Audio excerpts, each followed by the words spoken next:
దేవుని వాక్యాన్ని ధ్యానించుకుందాం.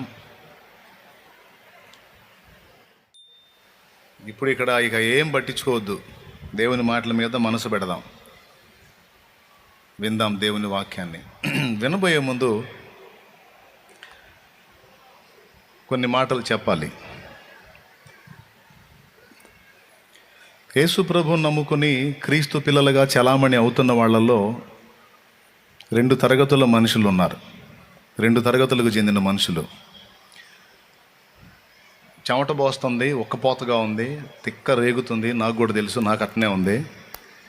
అయినా సరే మనం భక్తి చేయడానికి వచ్చాం కాబట్టి ఇప్పుడు అవసరమైతే పుస్తకాలు ఏమన్నా తీసుకొని ఇసురుకుంటానైనా సరే సచ్చినట్టు వాక్యం వినాల్సిందే, నేను కూడా సచ్చినట్టు చెప్పాల్సిందే.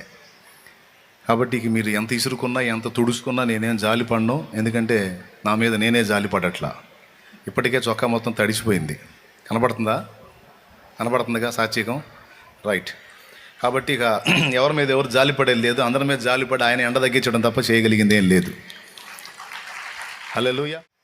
రెండు తరగతుల మనుషులు లేదా రెండు రకాల మనుషులు ఉన్నారు క్రైస్తవుల్లో. ఉన్నాయి కొంతమంది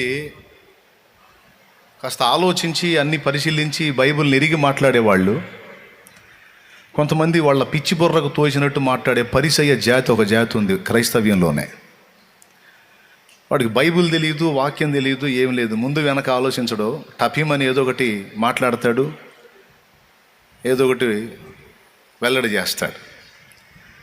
ఆలోచన లేకుండా వివేచన లేకుండా నోరు తెరిస్తే వాడు మూర్ఖుడుగా పరిగణించబడతాడు, అవమానం పాలవుతాడు. ఎప్పుడైనా నోరు తెరిస్తే, క్రైస్తవులంగా మనం నోరు తెరిస్తే చాలా జ్ఞానయుక్తంగా ఉండాలి, వివేచనతో కూడా ఉండాలి. ఏదన్నా మాట మాట్లాడితే ఒకడన్నాడు,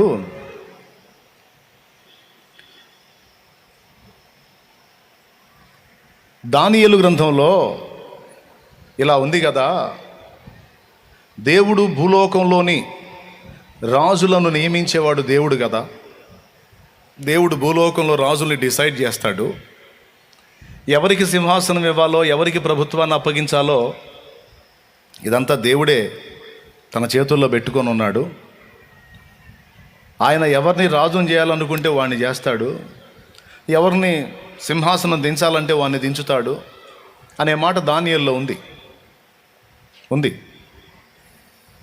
కాబట్టి మరి దేవుడే అధికారులను నియమిస్తున్నప్పుడు, రాజులను నియమిస్తున్నప్పుడు, మంత్రులను నియమిస్తున్నప్పుడు ఆలోచించి ఓటు చేయండి, వివేచించండి, పరిశీలించండి, ఎవరెవరు ఏమేం చేశారో, ఎవరెవరు ఎలాంటి వ్యాఖ్యలు చేశారో ఆలోచించి మీరు ఓటు వేయండి అని ఇవన్నీ చెప్పటం ఎందుకు?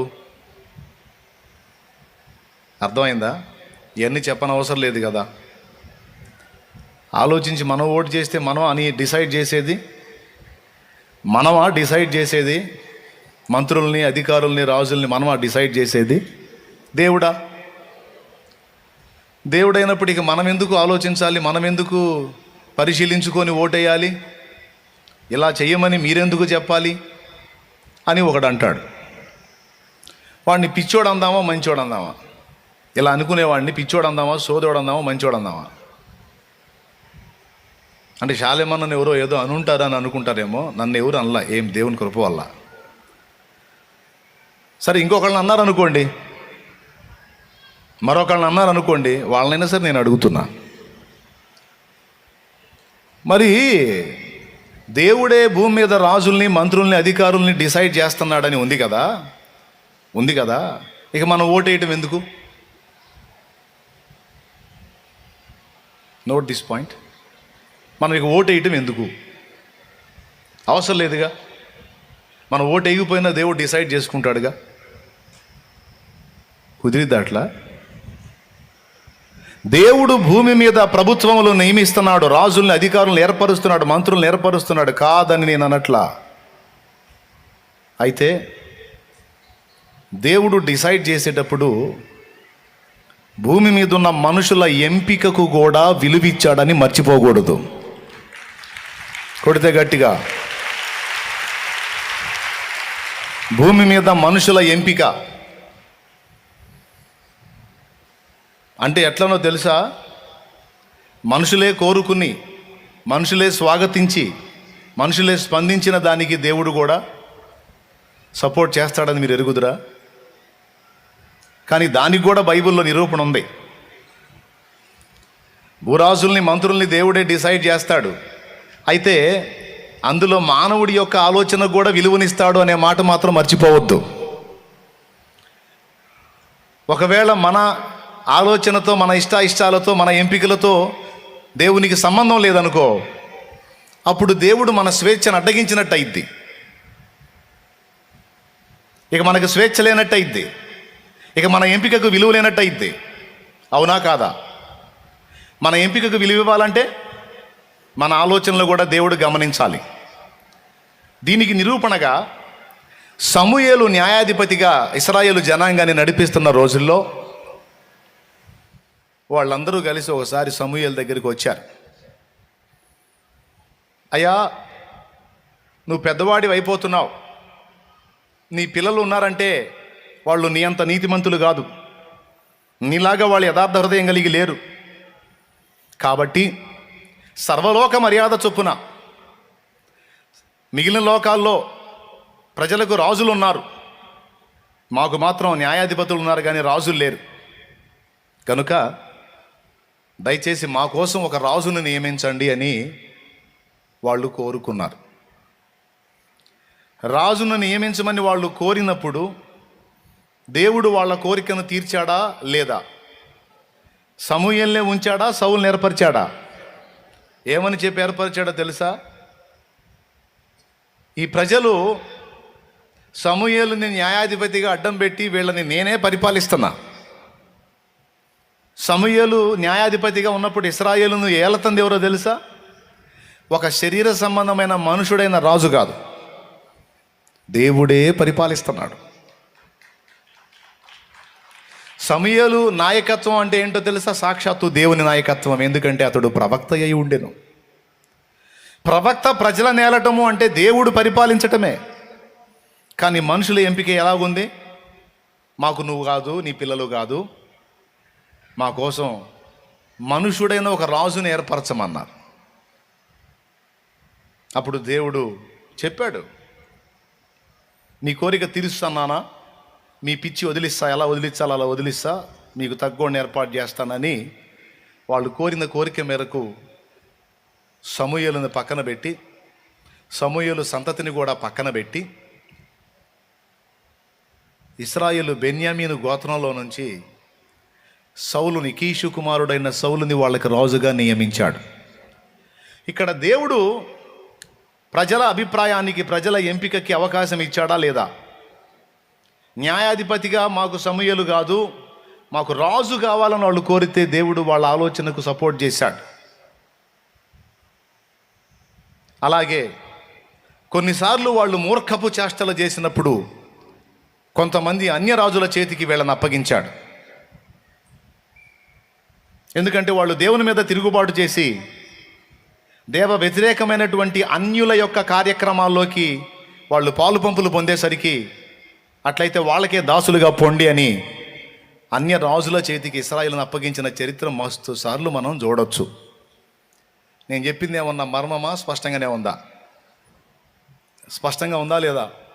ఎంతమందికి అర్థమైంది? అంటే టోటల్గా దేవుడు మన ఎంపికకు విలువిస్తాడా, ఇవ్వడా?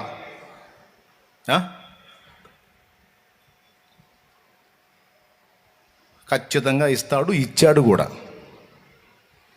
ఎప్పటి నుంచి ఇచ్చాడో తెలుసా? ఆది కాండము ఆదాము హవ్వల్ని నిర్మించినప్పుడే, ఆ మొట్టమొదటి దినాల్లోనే మానవుడికి స్వేచ్ఛని ఇచ్చాడు. దేవుడు కొన్ని సంవత్సరాలు కనబడ్డాడు ఆదాము హవ్వలకి. తర్వాత సైతానును కూడా సర్పరూపంలో రప్పించాడు తోటలోకి. ఒక పక్క దేవుడు, మరో పక్క సర్పరూపంలో ఉన్న సాతాను, ఇద్దరు అందుబాటులోకి వచ్చారు. ఇక్కడ ఎంపిక ఎవరిది? దేవుడిదా, మనుషుడిదా? జీవవృక్ష ఫలం చెట్టు ఉంది, జీవఫలం ఆ వృక్షం ఉంది, మంచి చెడుదో తెలియనిచ్చే వృక్షం ఉంది, రెండు అక్కడే ఉన్నాయి. ఎంపిక ఎవరికి ఇచ్చాడు? దేవుడు ఎంపిక చేశాడా, మానవుడికి ఇచ్చాడా? అదండి. ఇప్పుడు చెప్పండి, మన ఎంపికకు విలువ లేదు, మనం ఆలోచించి ఓటేయాల్సిన అవసరం లేదు. ఉందా లేదా? మరి ఈ ఆశోదోళ్ళు ఏడ తయారయ్యారండి? ఆశోదోళ్ళు తయారయ్యారేందండి క్రైస్తవ్యంలో? అటు ఇటు కాని రకాలు తయారయ్యారేందండి? నాకు అర్థం కాదు. వీడికి వాక్యం వాళ్ళకి తెలియదు. తెలిసినోడు ఇది కాదురా ఇది దారి అని చెబితే కూడా వీడు వెనకపోగా తిరుగుబాటు చేసి మాట్లాడతాడు. ఈ దరిద్రులు ఎప్పుడు బాగుపడతారు? మానవులతో నిమిత్తం లేకుండా అన్ని దేవుడే డిసైడ్ చేస్తే దేవుడు నియంత అవుతాడు తప్ప ప్రేమమూర్తి గాడు. దేవుడు ప్రేమామయుడండి. తనకెంత స్వేచ్ఛ ఉందో తన పోలికగా పుట్టిన మానవుడికి కూడా అంత స్వేచ్ఛ ఇచ్చాడు దేవుడు. కాబట్టే మానవుడు సాతాను ఎంపిక చేసుకున్నాడు. సాతానుకు తన దాసుడికి అప్పచెప్పుకున్నాడు. ఇప్పుడు మళ్ళా మానవుడే దేవా నువ్వు రావా అంటే తప్ప ఆయన కదలటానికి లేదు. మన ఎంపికకు మన నిర్ణయానికి అవకాశం ఇచ్చాడు. అందుకే హవ్వపై పండు కోసుకుంటుంటే ఏయ్ పనికి మళ్ళీ నేను ఏం చేస్తున్నావు, నేనేం చెప్పాను అల్లా కోసుకొని తిని పాపం చేసినాక రాకపోతే ఆ పండు దగ్గరికి పిచ్చిది పోయేటప్పుడు కేకేయద్దు రేయ్ అని. ఏమయ్యా నీకు తెలియదా? నీకు ఆకాశ మహాకాశాలు పట్టజాలని వాడివి, అంతటా నేను ఉన్నవాడిని అన్నావు, సర్వాంతర్యామన్నావు. ఏమా పండు కోసుకొని తింటున్నప్పుడు నీకు తెలీదు? పిచ్చిదానా దరిద్రం తెచ్చి పెడతావు నా బిడ్డలందరికీ. పనికి మాలేదన్నా ఏంది అది కోసుకుంటున్నావు? అడుగు అవతల పక్క చెట్టును చూడు, ఆ జీవవృక్షం, అక్కడ పోయి ఆ కాయలు కోసుకొని తిను అని చెప్పొచ్చుగా. చెప్పాడా? చెప్పాలా? చెబితే వాళ్ళ స్వేచ్ఛకు అడ్డు తగిలినట్టు అయింది. అందుకే ఒక హెచ్చరిక చేసి వదిలాడు. ఆ పండు తినమున నిశ్చయముగా నీవు సత్యదవాదం జాగ్రత్త అని ఒక వార్నింగ్ ఇచ్చి వదిలేశాడు. వాళ్ళ స్వేచ్ఛను అడ్డగించలా మహానుభావుడు. దేవుడు నియంత కాదు, దేవుడు ప్రేమామయుడు. మనకున్నటువంటి ఆలోచనను కూడా గౌరవించేటువంటి నీతిమంతుడు ఆయన. మన ఎంపికకు కూడా విలువిస్తాడు. ఒకవేళ మనకిచ్చిన అవకాశాన్ని ఎంపిక చేసుకునే ఛాన్స్ను మనకిస్తే దాన్ని బట్టి మనం తిక్కల చేష్టాలు చేసి దరిద్రాన్ని తెచ్చుకుంటే ప్రేమను బట్టి ఆ దరిద్రాన్ని కూడా మళ్ళీ మనకు ప్లస్గా మార్చేంత మంచి హృదయం కలిగిన వాడు ఆయన. కూడా ఆయన మయంపరచు. మనం తెచ్చుకున్న దరిద్రాన్ని కూడా మళ్ళీ మనకు ప్లస్గా మార్చి మనల్ని ఆశీర్వదించే తండ్రి ఆయన.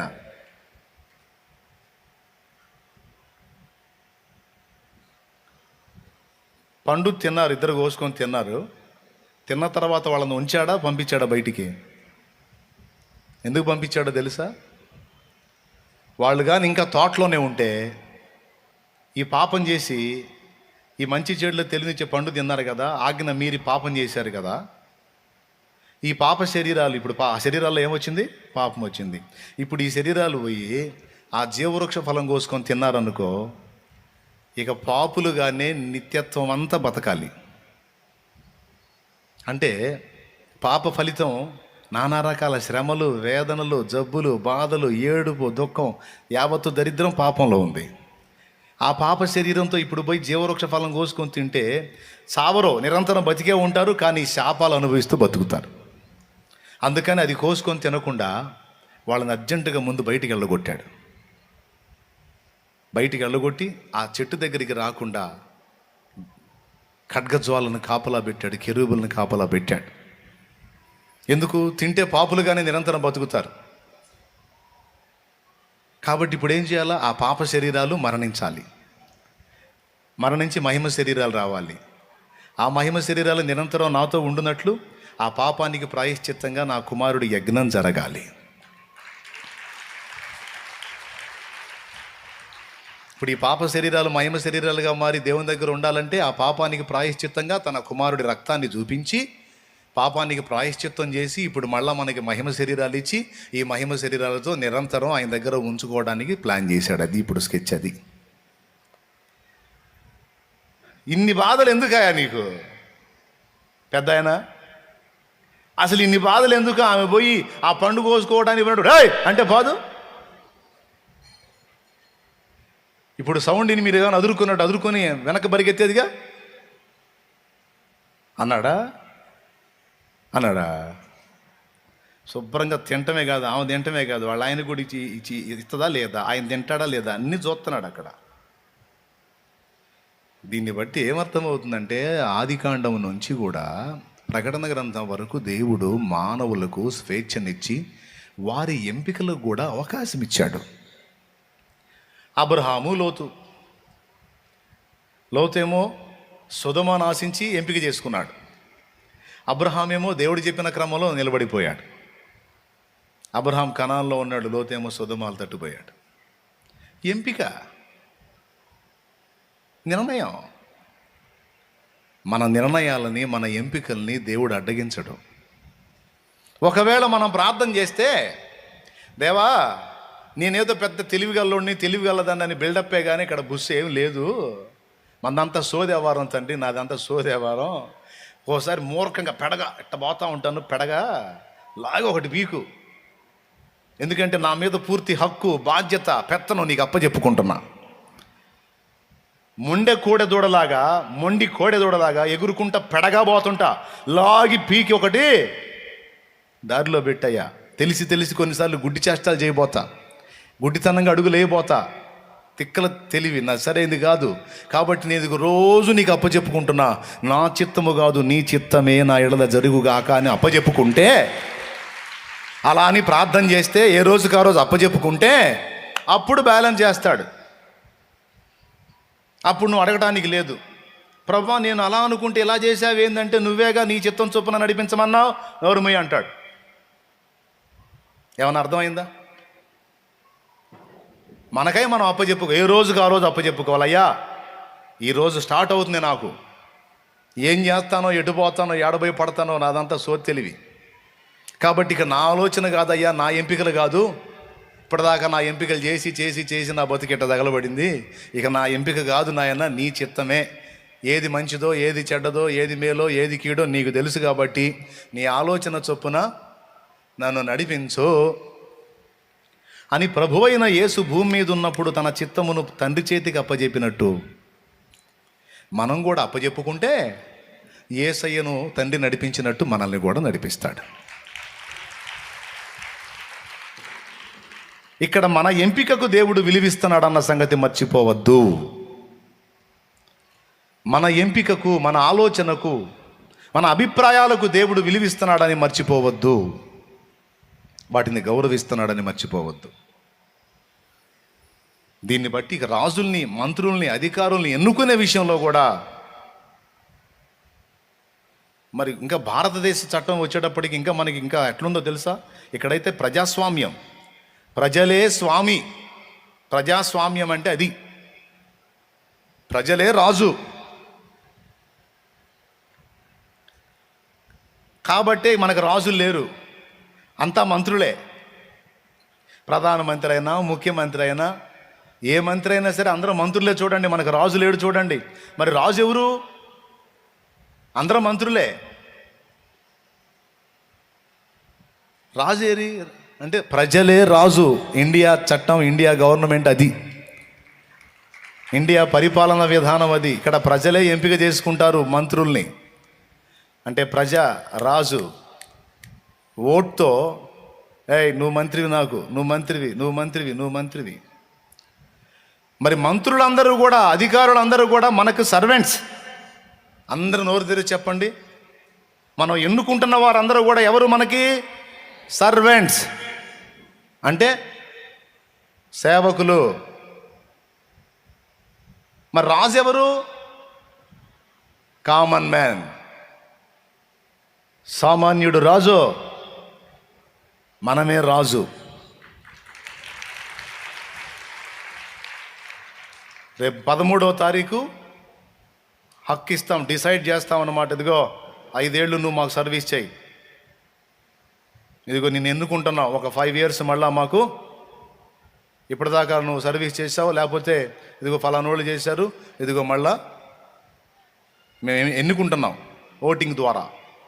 ఇప్పటిదాకా సంవత్సరాలుగా ప్రతి 5 ఏళ్ళకు ఒకసారి ఎన్నుకుంటున్నాం. మళ్ళీ ఒకసారి మనం ఎన్నుకున్న వారికి పెత్తనం ఇస్తాం, పట్టం కడతాం. దేవునికి స్తోత్రం కలుగును గాక. కాబట్టి డిసైడ్ చేసేది దేవుడే, కానీ ఇక్కడ మనుష్య అభిప్రాయంతో కూడా దేవుడు ఏకీభవిస్తాడు. కోరి కోరి దరిద్రాన్ని తెచ్చి నెత్తిన పెట్టుకుంటానంటే ఏమనడు, తెచ్చుకో, అనుభవించు నీ కర్మ అంటాడు. అందుకే సభాముఖంగా ఒక మాట చెప్తున్నా, జాగ్రత్త. రేపు 13వ తారీఖు, దాని ముందు రోజు కూడా ఒక ఆదివారం వచ్చింది మనకి, అప్పుడు కూడా హెచ్చరిక చేస్తా. ఓటేసేటప్పుడు అభిమానాలని, కులాభిమానాలని, వ్యక్తిగత అభిమానాలని ఇవన్నిటినీ పక్కన పెట్టి ఒక మతానికి కొమ్ము కాసేటువంటి వ్యక్తులకు గాక, పచ్చిగా చెప్తున్నా, ఒక మతానికి కొమ్ము కాసే వ్యక్తులకు గాక అన్ని మతముల వారిని సామరస్యతతో, సదభిప్రాయంతో, సద్భావంతో ప్రేమించి సరిగా పరిపాలించగల నాయకులకు సపోర్ట్ చేయండి.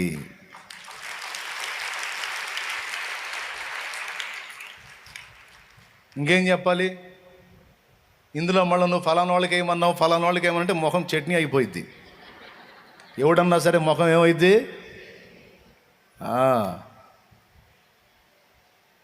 శాలేమన్న ఇటు దీపాడు చెయ్యి, ఇటు దీపాడు, అట్టన్నాడు, ఇట్టన్నాడు, పిచ్చి పిచ్చి మాటలు మాట్లాడద్దు. నీకు తలకాయ ఉంది, అందులో బ్రెయిన్ ఉంది, పబ్లిక్లో జరుగుతుంది ఏందో నీకు కనపడుతుంది కనుక కాస్త మైండ్ వాడి ప్రార్థన చేసుకొని దైవ ప్రేరేపణతో వెళ్ళి ఓటు చేయి. మనం ఎన్నుకునే నాయకులు ఎలా ఉండాలంటే, మెయిన్ మనం విశ్వాసులం కాబట్టి మన భక్తికి, మన గౌరవనీయతకి, మన నెమ్మదికి ఆటంకం కల్పించని వాళ్ళై ఉండాలి. అలాంటి వాళ్ళని ఎంపిక చేసుకోవాలి. ఇక్కడ మన డెసిషన్ కూడా ఉంది, మన నిర్ణయం కూడా ఉంది.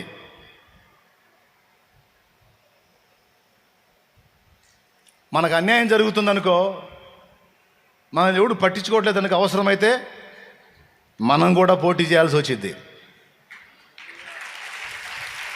తప్పదు. మరి క్రైస్తవ్యానికి అన్యాయం జరుగుతున్నప్పుడు ఏం చేయాలా? అవసరమైతే క్రైస్తవుడే పరిపాలనలోనికి ఎంటర్ అవడానికి ప్రయత్నం చేయాలి. ఇంత స్వేచ్ఛ ఉంది.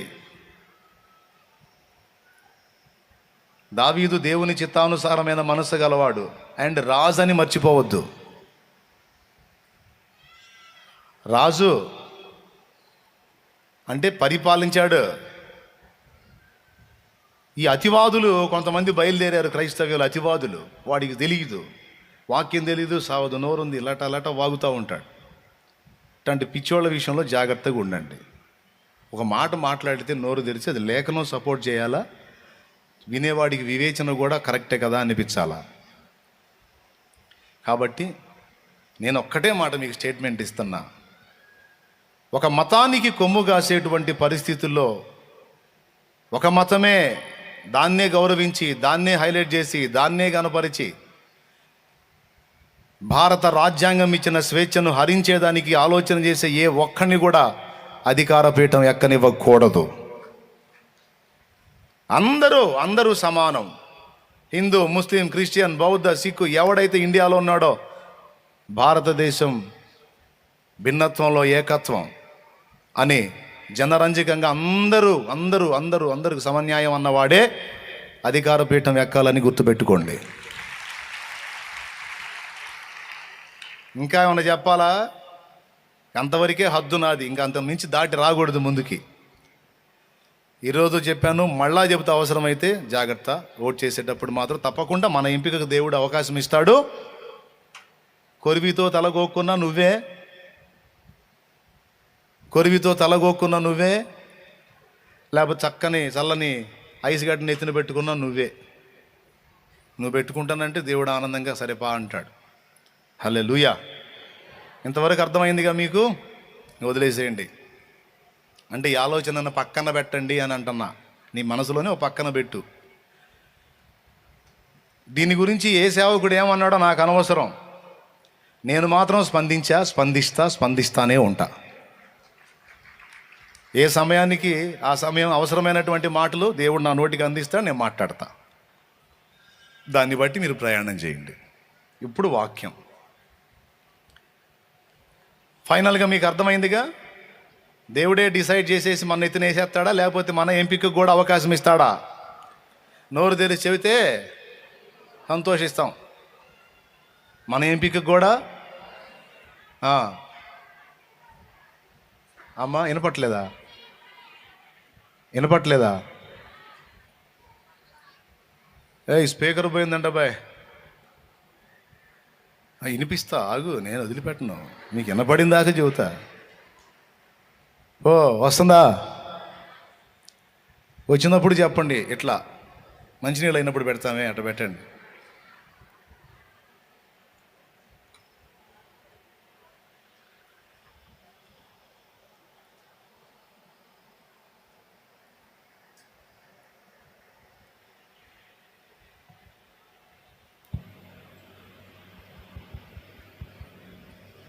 స్తోత్రం, హల్లెలూయా. వచ్చిందా? అందరూ చెప్పండి నోరు తెరిచి. దేవుడు నియంతలాగా మన ఎత్తిని రుద్దుతాడా, లేకపోతే మన ఎంపిక కూడా అవకాశం ఇస్తాడా? మన ఓటు ఎవరికి వేయాలి? నాకంటే ఆ పార్టీ అంటే నాకు భలే పిచ్చండి. ఇటు కోసిన అదే రంగు, ఇటు కోసిన అదే రంగు. ఓరు పిచ్చోడా, నువ్వు క్రైస్తవుడివి నాయన, నువ్వు యేసు ప్రభువుని నమ్ముకున్నాడు, నువ్వు తిక్కలోడివి కాదు, మూర్ఖుడివి కాదు. ఆ పిచ్చి వదిలేసాయి. ఆలోచించి అందరినీ సమన్యాయంతో పరిపాలించే నాయకత్వపు స్కిల్స్ ఎవరుకునే, లక్షణాలు ఎవరుకునే చూసి ప్రార్థన చేసి వేయి ఓటు.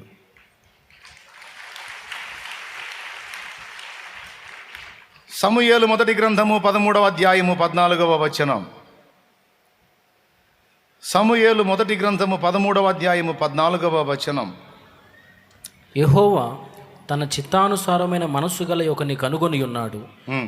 నీకు ఆజ్ఞాపించిన దాన్ని నీవు గైకొనకపోతివి గనుక యెహోవా తన జనుల మీద అతనిని అధిపతినిగా నియమించును.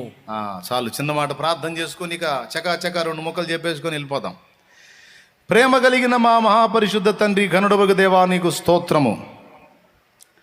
ఈ శుభవేళ మేమందరం ఇలా చేరి నిన్ను ఆరాధించుకోవడానికి ఇచ్చిన సమయం కొరకు స్తోత్రము. నీ బలహీన దాసుని మరుగు చేసి నీ బిడ్డలతో, నాతో, మాతో నీవే మాట్లాడు. ఉపదేశాన్ని అడ్డగింపు చూసే సైతాను, దురాత్మ, దయ్యపు శక్తుల ప్రభావం యేసు నామములో బంధిస్తున్నాం. పూర్తిగా నీ దాసుని మరుగు చేసి నీవే అధ్యక్ష స్థానం అందుడి నాతో, మాతో మాట్లాడమని యేసు నామములో ప్రార్థించి పొంది ఉన్నాం తండ్రి. ప్రార్థన విని జవాబిచ్చిన దేవునికి విశ్వాసంతో స్తోత్రం చెప్దామా గట్టిగా? ఇక విందాం. ఇశ్రాయేలు కోరుకున్నారని దేవుడు సౌలును రాజుగా నియమించాడు. నియమించేటప్పుడు బాగా ఇష్టపడే నియమించాడు. ఉన్న వాళ్ళందరిలోకి ఒక అడుగు పొడుగున్నోడిని చూశాడు, 7 అడుగులు. ఇశ్రాయేలు జనాంగం మొత్తం 6 అడుగులు అయితే వాళ్ళకి రాజుగా నియమించిన కీషు కుమారుడైన సౌలు మాత్రం 7 అడుగుల ఎత్తున్నాడట. 7 అడుగులే కాదు, పాపం మంచి వ్యక్తి, పద్ధతి గల్ల కుర్రాడు అని దేవుడు ఎంపిక చేశాడు. దేవుడు ఎన్నుకునేటప్పుడు బాగానే ఉన్నాడు, ఇంకా తెగులు రాలా, అద్భుతంగా ఉన్నాడు, పద్ధతిగా ఉన్నాడు. దేవుడు ఎన్నుకొని రాజును చేసిన తర్వాత కొంతకాలానికి తెగులు స్టార్ట్ అయింది. ఆ తెగులు పేరు తిరుగుబాటు. ఎవరి మీద తిరుగుబాటు? మనుషుల మీద కాదు, సాక్షాత్తు దేవుడి మీదే తిరుగుబాటు. దేవునికి నచ్చని విషయాల్లో దొరికిపోయాడు సౌలు. అలా అభ్యంతరం అయింది సౌలు విషయంలో దేవుడికి. వీడు మంచోడు అనుకున్నాను, అబ్బాయి పద్ధతిగా ఉన్నాడు, పద్ధతిగా పరిపాలిస్తాడు అనుకున్నాను, మరి ఆ యోగ్యతను కోల్పోయాడు. లేకపోతే తరతరాలు ఇశ్రాయేలు సింహాసనం మీద ఇతని సంతతినే ఉంచుదాం అనుకున్నాను. కానీ వీడు తిరుగుబాటుదారుడు, వీడు విధేయుడు కాదు, వీని వల్ల నా ప్రజలకు న్యాయం జరగదు. ఎందుకంటే యథారాజా తథా ప్రజ అని రాజే తిరుగుబాటు చేసేవాడైతే, రాజే నా మాటకు లోబడిన వాడైతే, మరి వాని పాలనలో ప్రజలంతా కూడా తిరుగుబాటుదారులే అవుతారు. కాబట్టి నా ప్రజలను కాపాడేవాడు కావాలి, కానీ నా ప్రజల్ని నాశనం చేసే వీడు పనికిరాడే.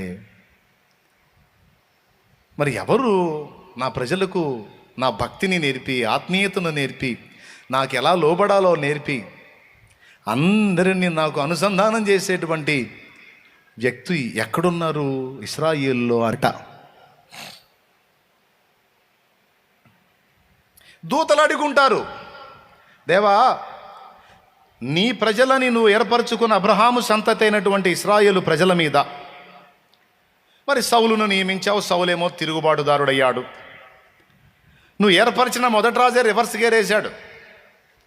మరి ఇప్పుడు ఎవరు తండ్రి నీ ప్రజలకు దిక్కు? నీ భక్తిని నేర్పి, ఆత్మీయతను నేర్పి, నీకు భయపడి, నిన్ను ప్రేమించి, నిన్ను ఆరాధించేటట్టు ప్రజలను తిప్పగలిగిన వాడు ఎవడున్నాడు తండ్రి అని ప్రశ్న దేవునికి వస్తే దేవుడు అన్నాడు, ఏమనో తెలుసా? ఒకడున్నాడు అన్నాడు. ఇశ్రాయేలు మొత్తంలో నేను వెతికాను, ఒకని కనుగొన్నాను. ఇశ్రాయేలు మొత్తానికి సరిపోయిన వాడు, చాలినవాడు నా భక్తుడు ఒకడున్నాడన్నాడు. పుట్టాడా? అప్పటికి పుట్టాడా? పుట్టలా. కానీ వాక్యం ఏమి రాస్తుందో తెలుసా? తన చిత్తానుసారమైన మనసు గల యొక్కని కనుగొన్నాడు అనేసాడు. చూడండి, ఒక మనుషునిలో ఉన్నటువంటి బీజ కణంలో ఎన్నో కణంలో ఎవరున్నారో ఎరిగిన వాడాయన. కొట్టు చప్పట్లో. ఒక చిన్న బీజకణమే మనం, జీవకణం మనం, నువ్వు నేను మనందరం. ఒక వ్యక్తిలో ఉన్నటువంటి జీవకణాల్లో ఏ కణంలో ఎవరున్నారో ఎన్నో తరంలో, ఎన్నో టైంలో, ఎన్నో సంవత్సరంలో వాళ్ళ లైన్లోకి వస్తాడో ఎరిగి ఉన్నవాడు మన దేవుడు, అనంత జ్ఞాని. దావీదు ఇంకా పుట్టక మునిపే దావీదు ఉన్నాడనేసాడు. అంటమే కాదు, దూతలకు చెప్పడమే కాదు, సమూయేలుకు చెప్పాడు. సమూయేలు పోయి ఆ సౌలు, ఆ దరిద్రుడికి చెప్పు, పోయి నీవు దేవుని మీద తిరుగుబాటు చేసి దేవుడు నియమించినటువంటి నాయకుడిని తృణీకరించావు గనుక నీ రాజ్యము నిలవదు. దేవుడు నీకు ఆజ్ఞాపించిన దానిని నీవు గైకొనకపోతేవి గనుక ఇశ్రాయేలు మీద నీ సింహాసనం సదాకాలం నిలవదు. దేవుడు నిన్ను పక్కకు పెట్టేశాడు. తన చిత్తానుసారమైన మనస్సు గల యొకని కనుగొన్నాడు అన్నాడు. ఎవరతడంటే దావీదు. ఒకవేళ దావీదు కనపడకపోతే దేవుడి పరిస్థితి ఏంది? ఎంత బాధపడేవాడు, ఎంత ఇబ్బంది పడేవాడు. అయితే దావీదును కనుగొనంగానే అయిపోలా. మళ్ళా దావీదు పుట్టి పెరిగి పెద్దవాడై దావీదు మళ్ళా పగ్గాలు చేపట్టడానికి 30 ఏళ్ల వయసు కూడా అయ్యిందాక దేవుడు సుదీర్ఘకాలం నిరీక్షించాల్సి వచ్చింది దావీదు నిమిత్తం. ఈ సుదీర్ఘకాలం ఈ సౌలును భరించాల్సి వచ్చింది. ఈరోజు నేను నీకు చెప్పగోరిన మాట ఏమిటంటే, ప్రజలకు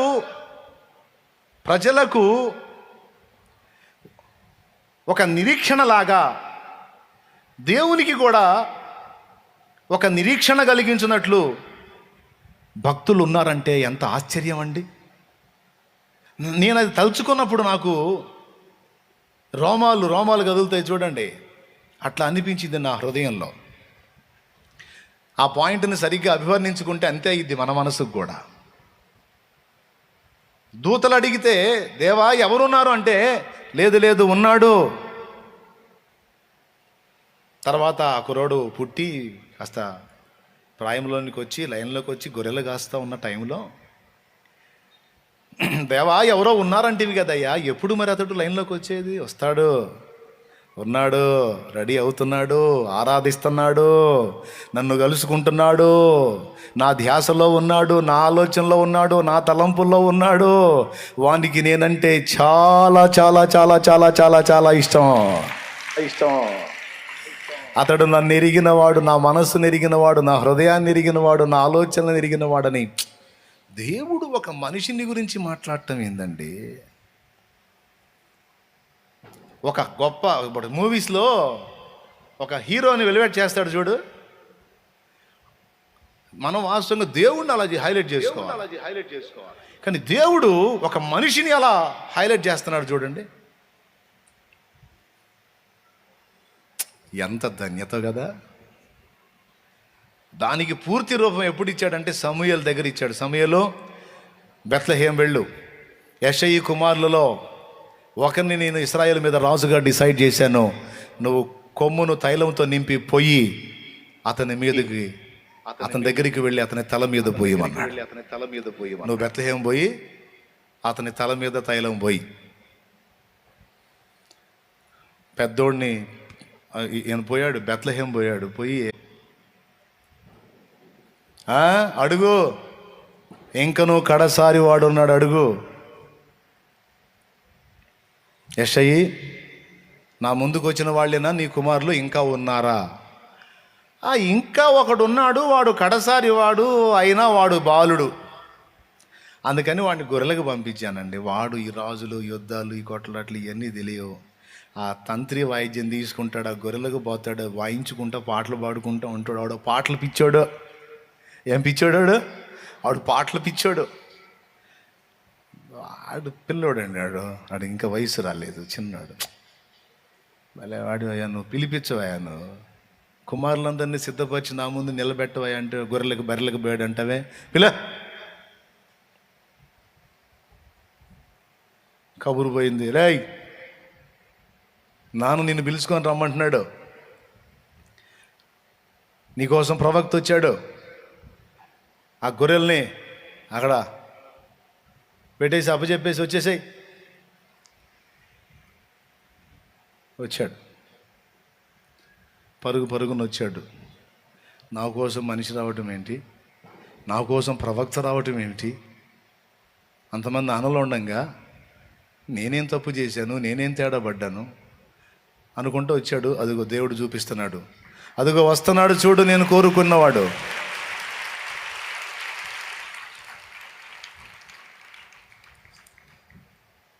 అతని చేతిలో ఖడ్గము లేదు, అతని చేతిలో డాలు లేదు, గొర్రెల్ని కాసే కర్ర ఉంది. అదిగో నేను కోరుకున్న దీనుడు, అల్పుడు, ఎన్నిక లేదు, త్రోసివేయబడిన వాడు, అన్ని అనుభవాలు ఎరిగినవాడు. అదిగో నేను కోరుకున్న వాడితోడే సమూయేలు, అదిగో వస్తున్నాడు చూడని దావీదును చూపించాడు. ఇంకా మారు మాట్లాడలా సమూయేలు. అతనికి వెళ్ళి చూశాడు, చక్కని కళ్ళు, మనిషి, చిరుప్రాయం, చిన్నోడు, బాలుడు. అక్కడ ఊరీము తుమ్మీము అంటారు చూడండి, వాటి ద్వారా చూస్తున్నాడు. దావీదు వచ్చినప్పుడు అవి వెలిగినాయి. ప్రియులారా, ఈ లోకంలో నుంచి నిన్ను అలానే కోరుకున్నాడంటే నమ్మగలవా నువ్వు? సోదరి, ఈ లోకంలో నుంచి నిన్ను అలాగే ఎన్నుకున్నాడంటే నమ్మగలవా? నేనా ప్రభు, నన్నా, నాకంతా అనొచ్చు, నువ్వు అనుకుంటుండొచ్చు, కానీ నిన్ను అలాగే ఏర్పరచుకున్నాడు లోకంలో నుంచి. నీ తల్లి సంతతిలో నుండి నిన్ను ప్రత్యేకించుకున్నాడు, నీ తండ్రి కుమారులలో నుండి నిన్ను ప్రత్యేకించుకున్నాడు, ఏర్పరచుకున్నాడు.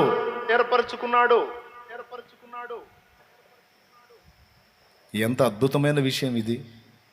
ఎవరు నాయనా నీ నామాన్ని మహిమపరిచి ఇశ్రాయేలుకు నిన్ను గూర్చి అభ్యాసము చేయించేవాడు ఎవరు నాయన అంటే ఉన్నాడు నాకు అన్నాడు. అక్కడ దావీదు ఉన్నాడు గనక దేవుడు తృప్తి చెందాడు. ఒకవేళ దావీదు లేకపోతే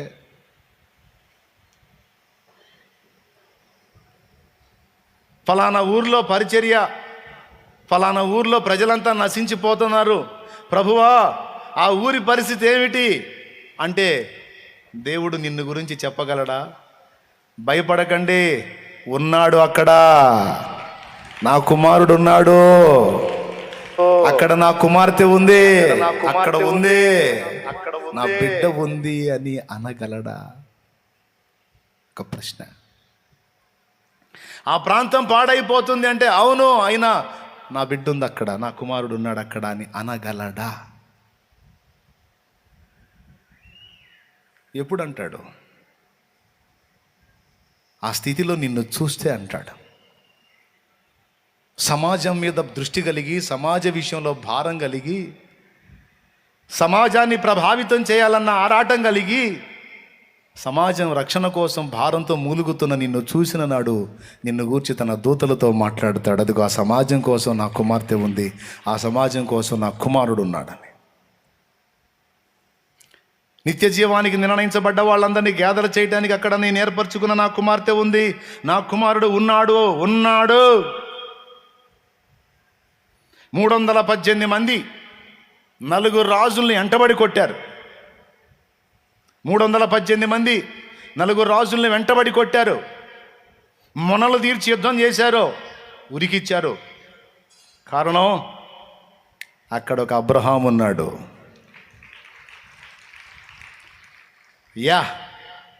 వాళ్ళకి వ్యూహాన్ని నేర్పి, వాళ్ళకి ఐడియాలజీ ఇచ్చి, వాళ్ళని ముందుకు నడిపించి 4 కాదు 14 మంది అయినా సరే ఉరికించగల వ్యూహకర్త అక్కడున్నాడు.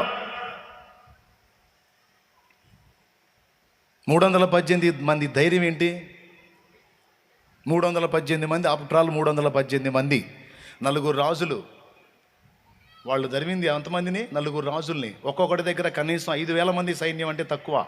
5,000 మంది కాడికి వేసుకున్న మొత్తం 4 రాజుల దగ్గర 20,000 మంది సైన్యం. 20,000 మంది మీదకి పోవడానికి 318 మందికి ధైర్యం సరిపోయిద్దా? మీరు అందరూ చెప్పండి. 20,000 మంది మీదికి పోవడానికి 318 మందికి ధైర్యం చాలిద్దా? మరి ఏంది వాళ్ళ ధైర్యం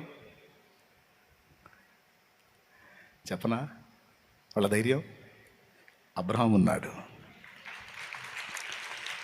మన యజమానుడు ఉన్నాడు రా, మన నాయకుడు ఉన్నాడు. వాళ్ళు 4 అయితేనే, 14 మంది అయితేనే వాళ్ళని ఎలా కొట్టాలో, వాళ్ళని ఎలా దెబ్బతీయాలో, వాళ్ళని ఎలాగా ఒక దారి చేయాలో వ్యూహాన్ని రచించగలిగినటువంటి వ్యూహకర్త, దేవునికి ఇష్టుడైన మనుష్యుడు మన ముందు నాయకుడుకున్నాడు రా. మనకి ఎదురైంది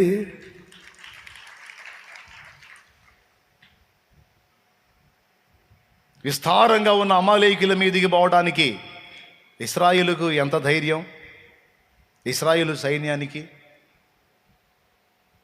వాళ్ళందరికీ ఆయుధాలు ఉన్నాయి. పాప వీళ్ళ దగ్గర ఏమాత్రం ఆయుధాలు ఉన్నాయి? వీళ్ళు వెళ్ళారు. వాళ్ళ ధైర్యం ఏంటో తెలుసా?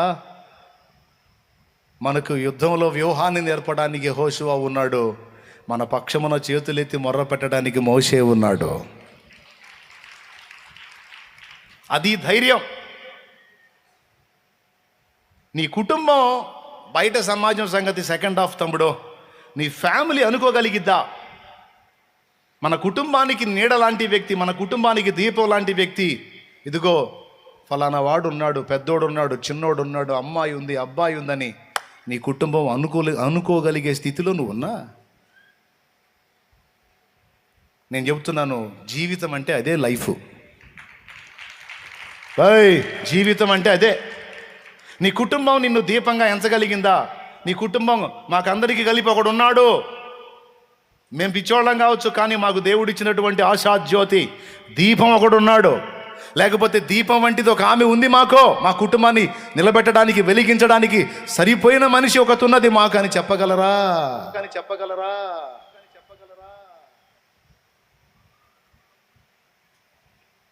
మా అమ్మ ఉందండి, మా ఇంటి మొత్తానికి దీపం.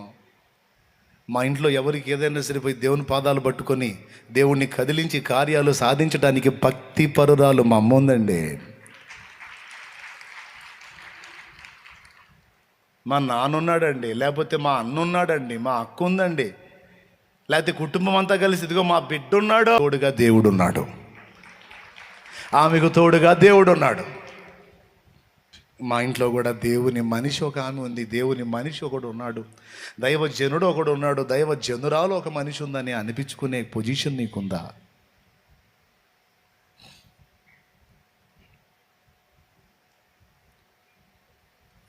నా కోసం కార్యాలు నెరవేర్చడానికి, నా చిత్త ప్రకారం ప్రజలకు సేవ చేయడానికి ఇదిగో నాకు భూమి మీద ఇప్పటి తరంలో దావీదున్నాడు అని ఆనాడు దేవుడు పలికాడు. ఉన్నాడు అని మనల్ని గూర్చి చెప్పుకునే వాళ్ళు కొంతమంది ఉన్నారండి. ఉన్నాడు అని మనల్ని గూర్చి చెప్పుకునే వాళ్ళు కొంతమంది ఉన్నారండి. వాళ్ళలో మొట్టమొదటి వాడు దేవుడేనండి, దేవుడే. ఫలానా ఫ్యామిలీ మొత్తం కూడా అజ్ఞానాంధకారంలో ఉన్నారు కదండి, గుడ్డితనంలో పాపంలో ఉన్నారు, మరి వాళ్ళ ఆత్మల రక్షణ సంగతి ఏంటి అని దూతలు దేవుణ్ణి అడిగితే, అదిగో ఆ కుటుంబంలో నేను ఒక ఆమెను పుట్టించాను, ఆమె వాళ్ళందరినీ రక్షణలోకి నడిపిస్తుంది. ఉందిలే ఆ ఆత్మలకు ఉత్తరవాది ఉందిలే. వాళ్ళ కుటుంబంలో నేను ఒకరిని పుట్టించాను, ఉన్నాళ్లే, వాళ్ళ ఆత్మలకు ఉత్తరవాది ఉన్నాళ్లే, నన్ను కలుసుకునే భక్తిపరుడు భక్తిపరురాలు.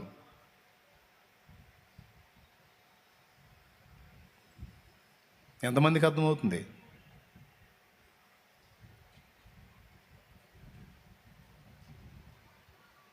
నా ప్రార్థన అది,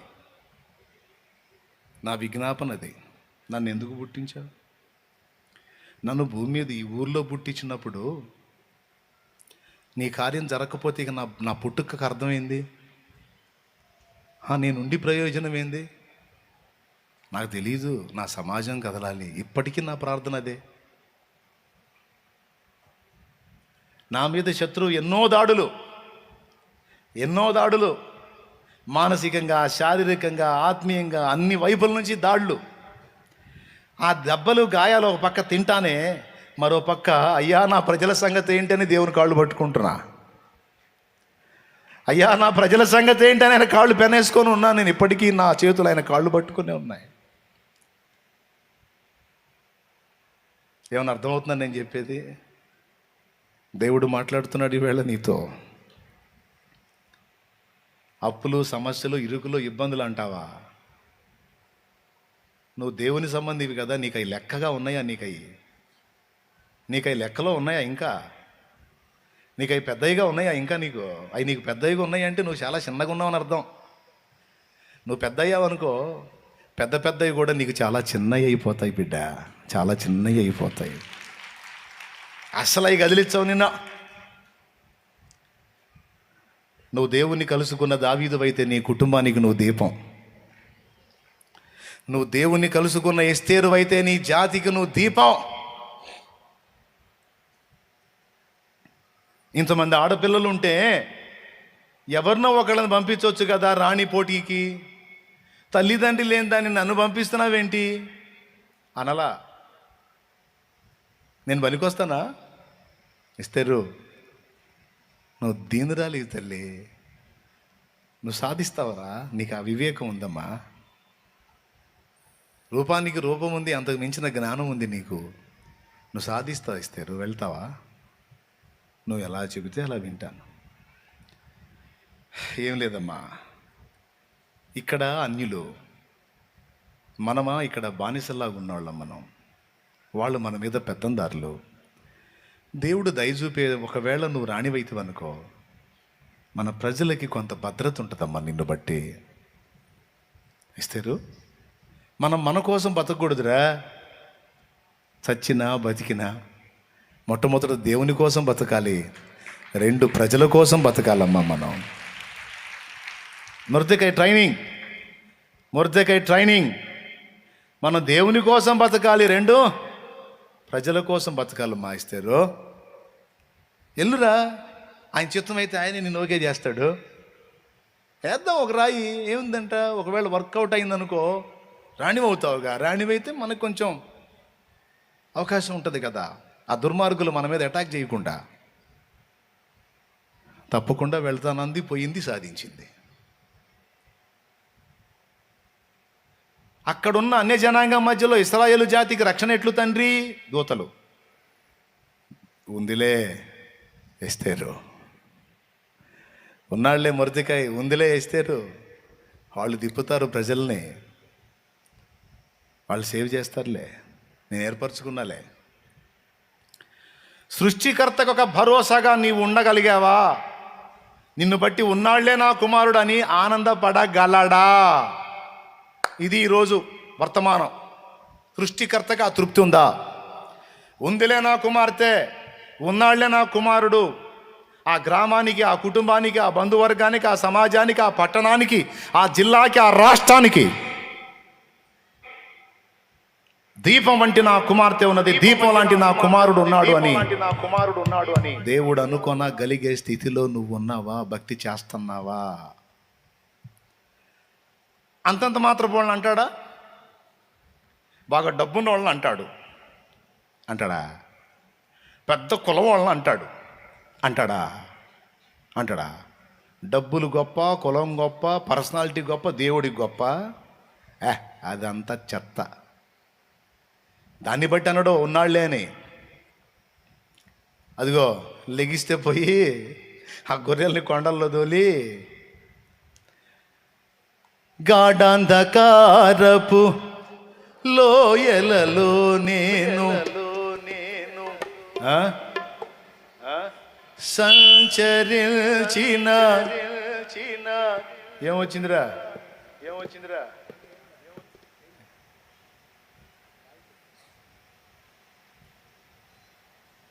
పాటలో ఆరాధన పిచ్చి. ఏం పిచ్చి? ఎవరు పిచ్చి? ఏసై పిచ్చి. ఆ గొర్రెలు తోలుతాడు అక్కడ, ఆ పనిలో ఉంటాడు. ఎక్కడున్నా అదే పిచ్చి. ఏం పిచ్చి? తంత్రి వాయిద్యం తీసుకొని యెహోవా నా కాపరి నాకు లేమి, వాక్య పచ్చికలో ఆకలి తీర్చెను, ఆత్మజలముతో దప్పిక తీర్చెను,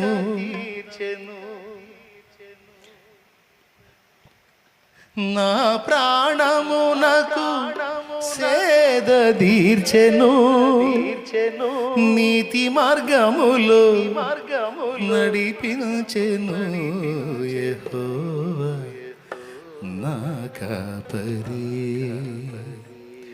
యేసయ్య నా ఊపిరి. తండ్రి, ఎవరు ఆ కొండలో తిరుగుతున్నాడే ఆ పిల్లోడు? వాడా ఆ తంత్రి వాయిద్యం తీసుకొని ఏదో పాటలు పాడుకుంటూ ఆ పిల్లోడు ఆ కొండల్లో ఆ గొర్రెలు తోలుకుంటూ తిరుగుతున్నాడు. గొర్రెలు తోలుకుంటూ తిరుగుతున్నాడు పిల్లోడు అంటున్నారా? ఇశ్రాయేలు మీద రాజురా. ఇశ్రాయేలు దేవుని ప్రజ అయితే ఆ ప్రజలందరి మీద రాజురా.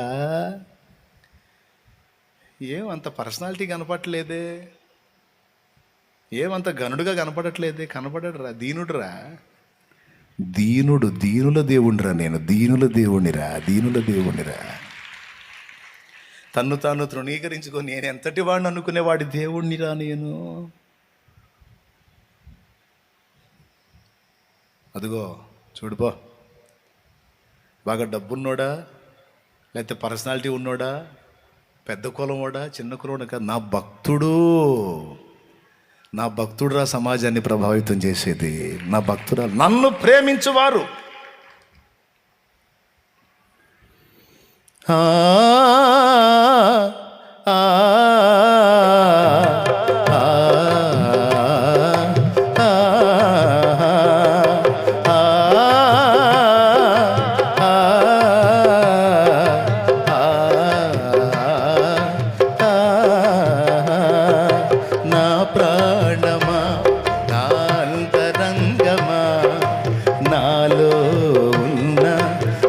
సమస్తమా, నా ప్రాణమా, నా అంతరంగమా, నాలో ఉన్న నా సమస్తమా, యెహోవా చేసిన ఉపకారములలో దేనిని మరువక కొనియాడుమా.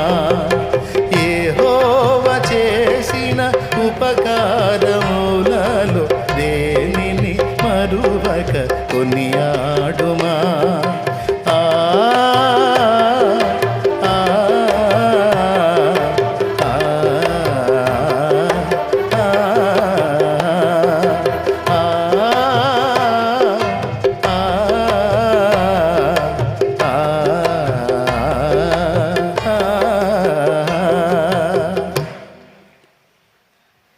ఏం పెద్ద తెలివిగల్లోలా లేడు, ఒకటి పిచ్చోళ్ళలాగా ఉన్నాడు. పదాకలు తీసుకొని ఆ తంత్రి వాయిద్యం తీసుకుని పాటలు పాడుకుంటా పదే పనిలో ఉన్నాడు. మరి ఎట్లా తండ్రి?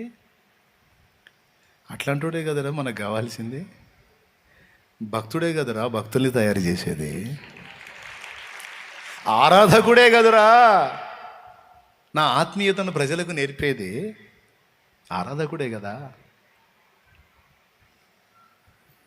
నాకు ఉన్నాడు అని నిన్ను గూర్చి చెప్పుకునేటట్టు నువ్వు ఉన్నావా? పెద్ద సదవరి, బాగా సౌండు, పెద్ద కులం, ఈ అన్నీ తీసి దెబ్బలో కొడతాడు ఆయన. అబ్బో పెద్ద సదవరి, నీ చదువు తీసుకెళ్ళి ఆడ పడే. ఇక్కడ చదువులు, పెద్ద చదువులు, లేకపోతే ఫుల్ సౌండ్లు, లేకపోతే అగ్రకులాలు, లేకపోతే గొప్ప వంశాలు, ఏ నహీ దేఖ్తే హే, క్యా దేఖ్తే హే, ఏ నహీ దేఖ్తే హే, దేఖ్తే నై.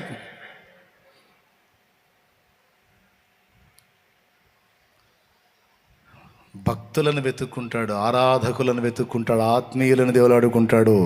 వాళ్ళు అడవుల్లో ఉన్న, కొండల్లో ఉన్న, కోణాల్లో ఉన్న, గుట్టల్లో ఉన్న, చెట్టల్లో ఉన్న, గుడిసెలో బతుకుతున్నా, ఊడిగం చేస్తున్నా సరే, అదుగదుగదుగదుగో అంటాడు, నా దాసుడు అదుగో అంటాడు, నా దాసురాలు అదుగు అక్కడ ఉంది చూడు అంటాడు. బా, దేవుడి చేత అలా పిలువబడిన జన్మ ఎంత ధన్యం. ఈరోజు మనం ఏ మెట్లో ఉన్నాం? మనల్ని బట్టి దేవుడు భరోసా చెందే స్థితిలో మనం ఉన్నామా? దేవుడు అనుకోవాలి, ఉన్నారు, సత్య సంబంధులు ఉన్నారు, నా పిల్లలు ఉన్నారు, రోషం గలవారు ఉన్నారు, నా కోసం భారం కలిగిన వారు ఉన్నారు, నశించిపోతున్న ఆత్మలను చూసి శత్రువుకి వాటిని అప్పచెప్పకుండా ఆత్మల రక్షణ కోసం పోరాడే రోషము కలిగిన పరాక్రమవంతులు నా పిల్లలు ఉన్నారు. 318 మంది నలుగురు రాజులను తరిమారంటే వీళ్ళు ఎలా తరుముతారో తండ్రి అంటే అబ్రహాం ఉన్నాడు అని జనం అనుకున్నారు. వాళ్ళు అనుకున్నారు మన నాయకుడు సామాన్యుడు కాదు. నాకు ఆ కృపను ఇచ్చాడు దేవుడు, ధన్యుణ్ణి. నేను చాలాసార్లు దేవుని కృతజ్ఞతలు చెప్పుకున్నా. ఆ మీటింగ్స్లో అంతమంది కలిసి పనిచేస్తా వాళ్ళిద్దరిని గుర్తు చేసుకుంటారు. నంబర్ 1 దేవుణ్ణి, నంబర్ 2 ముందు ఎవరున్నారు? అన్న 8 కిలోమీటర్లు, ఊరికి 8 కిలోమీటర్లు అడవిలో తీసుకెళ్తున్నావు, ఎవరు వస్తారన్న అడిగి అనలా ఒక్కడు కూడా.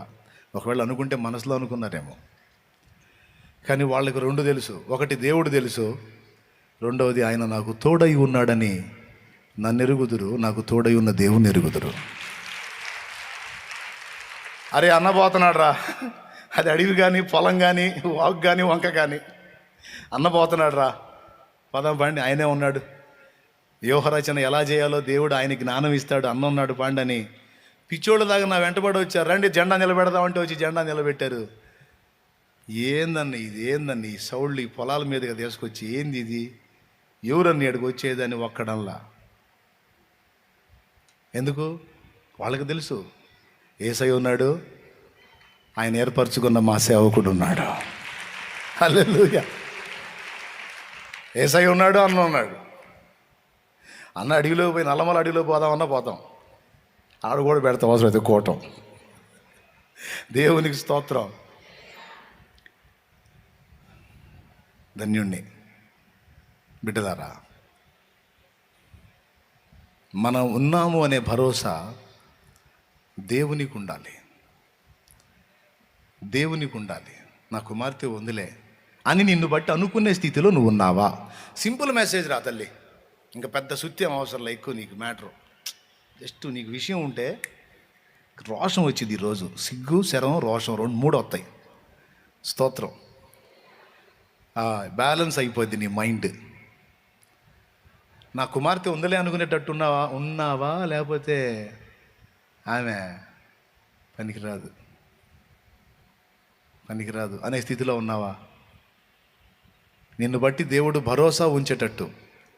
అక్కడ ఎవరున్నారు? రాణి ఎస్తేరు ఉందిలే, మొర్దెకై ఉన్నాడులే, ప్రజలకు డోకా లేదు. 300 మందే, లక్షలాది మంది మిద్యానీయుల్ని తెరవటానికి 300 మందే. అక్కడ వ్యూహకర్త గిద్యోనున్నాళ్లే. గిద్యోను ఒక్కడుంటే చాలు, 300 మంది కాదు 30 మందితో కూడా కొడతాడు మిద్యానీయుల్ని.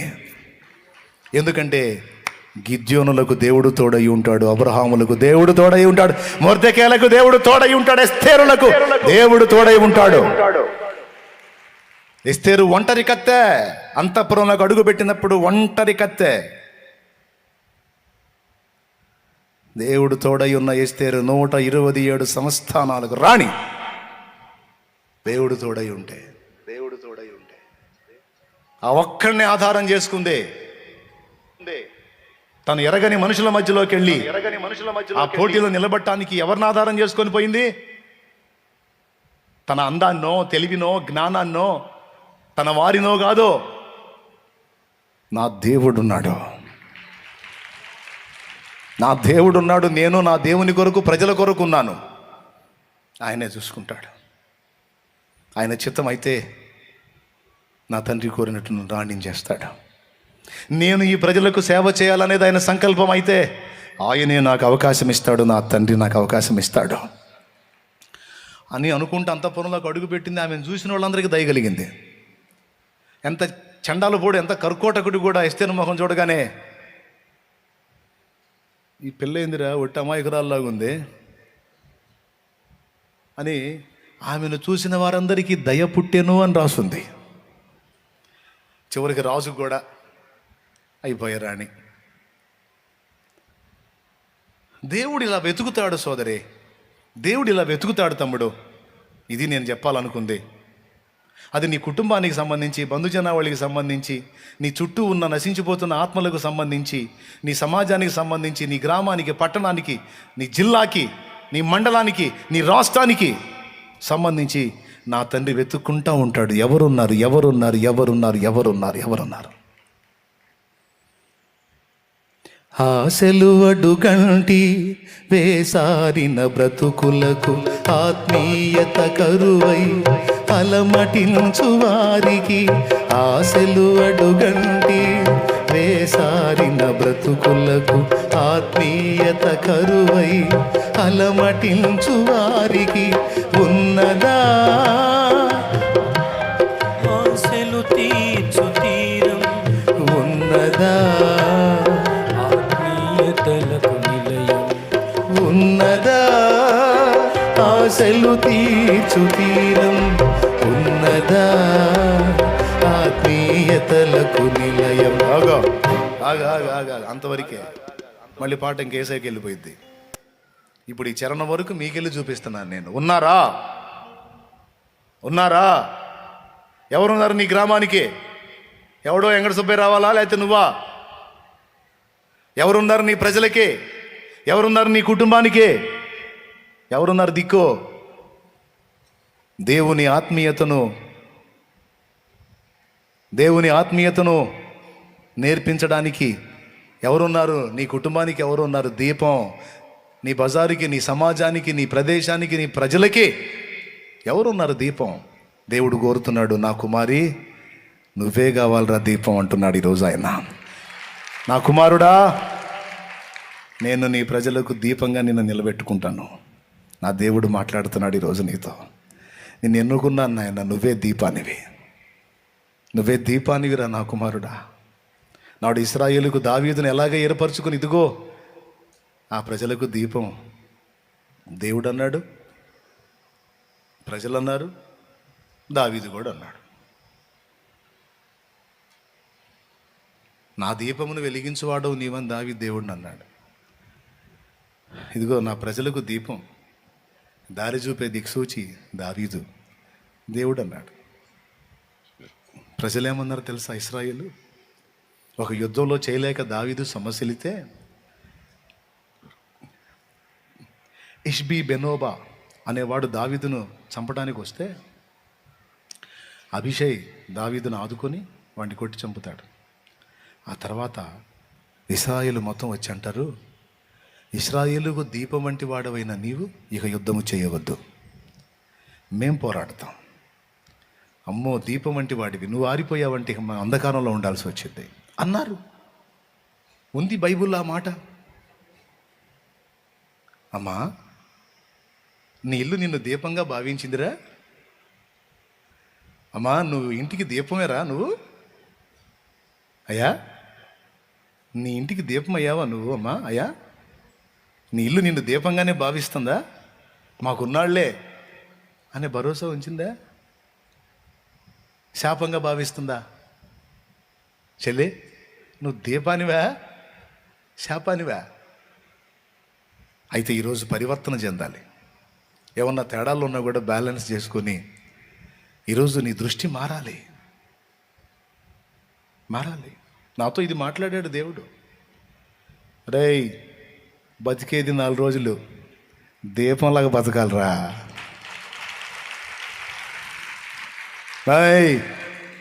మాయ్ బతికేది 4 రోజులు, దీపంలాగా బతకాలి. వెలుగు పంచే దీపంలాగా బతకాలి. దీపంలాగా బతకాలంటే కరిగిపోవాలి, కరగాలి, కాలాలి. కరిగితేనే కాలితేనే దీపం తమ్ముడు. వెల చెల్లించాలి తమ్ముడు. దేవుని సంకల్పం చొప్పున తన తరము వారికి సేవ చేసి నిద్రించిన దావీదు. అపోస్తల కార్యం అన్నది ఆ మాట ఉంటుందిలే. నాకెళ్ళి చూడండి, ఎంతమంది క్లియర్గా అర్థమవుతుంది? నిజంగా అర్థమైతే చేతులు ఎత్తండి. అది మీరేం తిక్కలోళ్ళు కాదు, నాకు బాగా నమ్మకం మీ మీద, జ్ఞానవంతులని. నువ్వు కన్ను మూసిన నాడు మా దీపం ఆరిపోయిందన్నట్టు ఏడవాలా. నువ్వు కన్ను మూసిన నాడు దేవా యెహోవా మా దీపం ఏదనాలా. ఒక దీపం వెలిగిన వెలుగు నువ్వు వెలగాలి. నువ్వు ముసలమ్మవైనా ముసలయ్యవైనా, నువ్వు పిల్లోడివైనా, నడి వయస్కుడివైనా, యవ్వనస్తుడివైనా, నువ్వు ఎవరివైనా, నువ్వు ఎంత చదివినా, అక్షర జ్ఞానం నీకు అసలు లేకపోయినా, దేవుణ్ణి బట్టి నువ్వు దీపమై వెలగవచ్చు.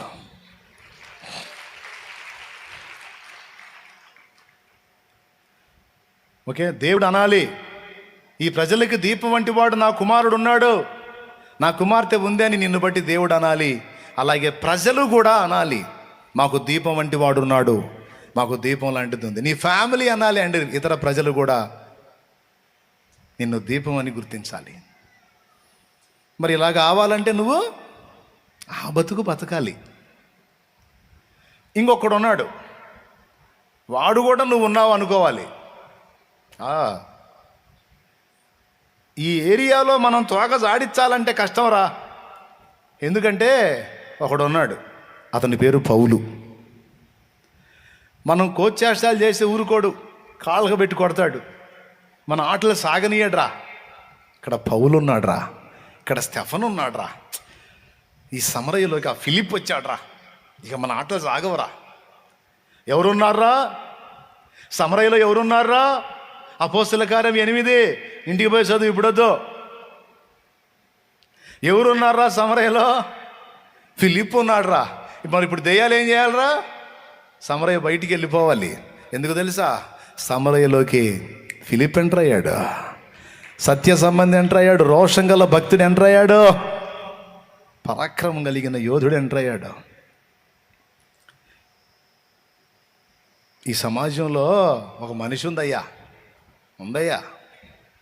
ప్రార్థనా పరురాలు, నిత్యం మొర్ర పెడుతుంటుంది. ఆ మహాతల్లి బోటల దెయ్యాలు అనుకోవాలి నువ్వు ఉన్నావని, సైతానుగాడు అనుకోవాలి నువ్వు ఉన్నావని. సింహస్వప్నం. వాడు దరిద్ర బోధలు చేసి జనాల్ని మోసం చేస్తే వాడి పళ్ళు రాళ్ళగొట్టి సత్యం చెప్పి నువ్వు ఉన్నావని వాడి గుండెల్లో దడబుట్టాలి. స్కేవ కొడుకులు పౌలు దెయ్యాలను ఎల్లగొడుతుంటే చూసి పౌలు, ఏయ్ అపవిత్రాత్మ, యేసు నామములో ఆజ్ఞాపిస్తున్నా పో అంటే దెయ్యాలు పోతున్నాయి. వీళ్ళు చూసి, ఓహో ఇది పెద్ద మంత్రమేం కాదురా, యేసు నామములో పో అంటే పోతున్నాయి అనుకుని ఏదైనా ఆఫర్ దొరికిద్దేమో చూశారు. ఆఫర్ కోసం ఎదురు చూశారు. ఏదైనా దెయ్యం పెట్టినోడు ఒకడు దొరుకుతాడని. వాళ్ళ లక్కీ ఛాన్స్, ఒకడు దొరికాడు దెయ్యం పెట్టినోడు. ఇక వాడిని ఇంట్లో తీసుకెళ్ళారు. ఇంట్లో తీసుకెళ్ళి, ఏ దయ్యమా, యేసు నామములో నీకు ఉచ్చాటం చేస్తున్నాం పో అన్నారు. అది ఆ మాట అనగానే వీళ్ళకెళ్ళి చూసింది. అప్పటిదాకా అనేది లేదు. రే దయ్యమా, యేసు నామములో ఉచ్చాటం చేస్తున్నాం పో అనగానే ఆ ఊగేది కూడా ఆగి,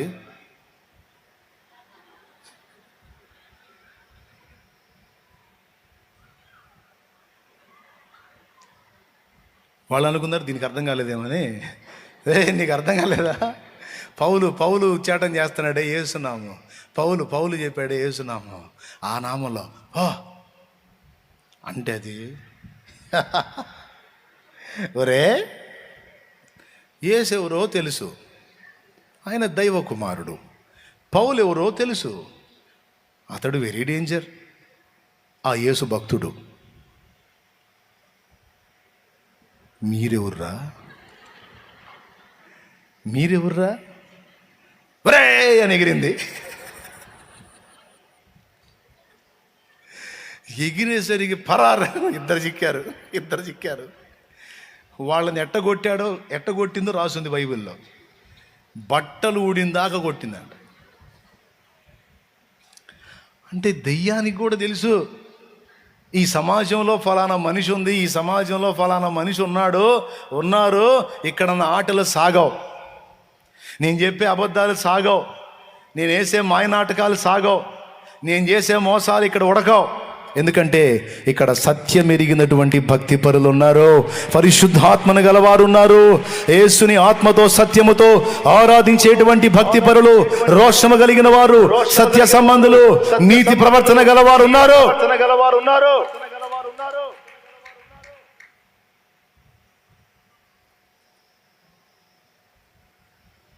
మన ఆటలు సాగవు ఇక్కడ. దెయ్యాలు కూడా అనుకుంటే ఏం తెలుసా మీకు? అనుకుంటే అవి కూడా కమిటీ మీటింగ్ వేసుకుంటే ఏ ఏరియాలో ఎవరెవరు ఉన్నారని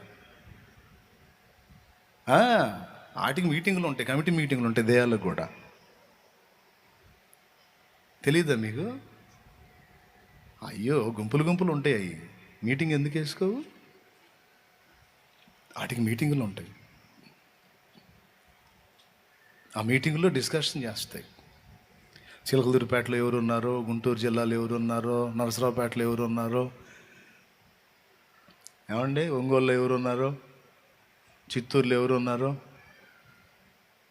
ఏమండి విజయవాడలో ఎవరున్నారో, ఎక్కడెక్కడ ఎవరెవరు ఉన్నారు, ఏ ఏరియాలో ఎవరు కాసుకొని ఉన్నారు, ఎక్కడెక్కడ దేవుడు దూతలు ఉన్నారు, ఏ జోన్స్ ఎక్కడ ఎవరి పహారాలో ఉన్నాయి, ఎక్కడ ఆటలు సాగుతాయి, ఎక్కడ ఆటలు సాగవు, దెయ్యాలకు తెలుసు. కొంతమంది భక్తులు దెయ్యాల గుండెల్లో నిద్రపోయారు. ఈ మధ్యాహ్న కాలంలో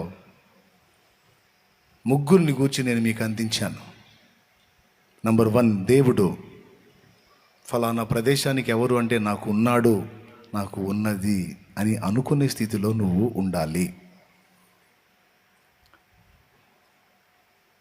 ఫ్యామిలీ, మాకు దీపం ఉంది, మాకు దీపం లాంటి భక్తిపరుడు ఉన్నాడు, మమ్మల్ని అందరినీ ఆ భక్తిలో నడిపించే యోధుడు ఉన్నాడు, మాకు దీపం లాంటి మనిషి ఉంది. ఒక తల్లిగానో, అక్కగానో, చెల్లిగానో, భార్యగానో, అమ్మగానో దీపమై ఉండాలమ్మా. అయ్యా దీపం.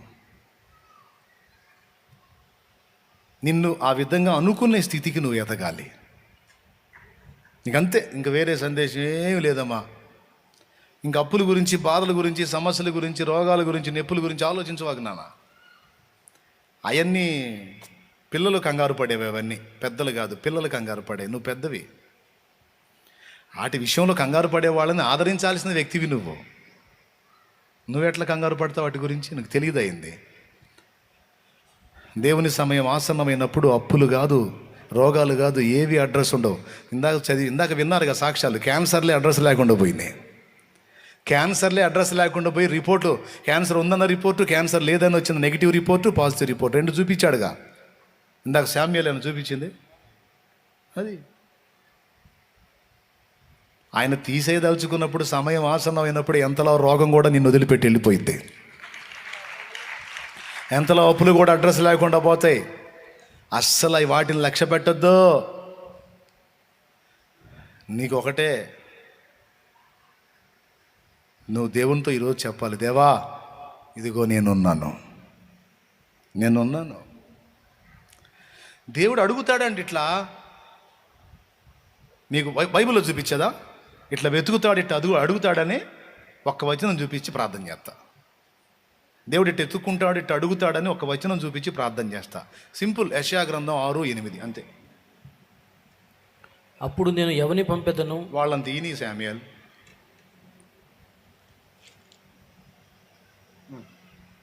ఈ కాలుతున్నాయి. యెషయా గ్రంథం 6వ అధ్యాయం 8వ వచనం. అప్పుడు నేను ఎవని యెషయా గ్రంథము 6వ అధ్యాయము 8వ వచనం. అప్పుడు నేను ఎవని పంపెదను? మా నిమిత్తము ఎవడు పోవునని ప్రభువు సెలవయ్యగా వింటిని. అంతటా నేను చిత్తగించుము, నేనున్నాను, నన్ను చూడండి ఎంత జాలిగా అడుగుతున్నాడు ఆయన. నాకెవరున్నారు అన్నట్టు అడుగుతున్నాడు చూడు దేవుడు. ఎవని పంపేదను? మా నిమిత్తం ఎవడు పోవును? నాకెవరున్నారు? బాబా బాబా, ఎంత బాధాకరమైన విషయం. నేను ఏడ్చానండి దేవుని పాదాలు పట్టుకొని. నేనున్నానయ్యా, నేనున్నాను ప్రభువా, కానీ నాకంత తెలివి లేదు తండ్రి, నాకంత బలం లేదు, నాకంత నిగ్రహ శక్తి లేదు, నాకంత జ్ఞానం లేదు. కానీ నీ కోసం పరిగెత్తడానికి, నీ చిత్తం చేయడానికి ఇదిగో నేనున్నానయ్యా, నేనున్నాను ప్రభువా. సరే రా, చాలు, నేనున్నాను అన్నావుగా, రా, నేను నిన్నే పంపుతారా. నాకు జ్ఞానం లేదయ్యా, నేను ఇస్తా. నాకు తెలివి లేదయ్యా, నేను ఇస్తా. నాకు యోగ్యత లేదయ్యా, నా కృపనిస్తా. నాకు నిగ్రహ శక్తి లేదయ్యా, నేను ఇస్తా. నాకు అందుబాటులో ఉండు. నువ్వు నన్ను ప్రేమిస్తున్నావు, నాకు చాలు. నేను పట్టించుకోకుండా లేనండి. నేను ఎవరిని పంపేదనో, మా నిమిత్తం ఎవడు పోవునంటే ఎవడనో పిలుస్తున్నాడులే నాకెందుకు అనుకుంటా తిరగలేదు. నేనున్నానయ్యా అని ఆయన కాళ్ళు పట్టుకొని ఏడ్చా. కృప చూపాడు, నా బతుకు ధన్యమైంది. ఎందుకంటే అంత పొదుపు కొడతారు?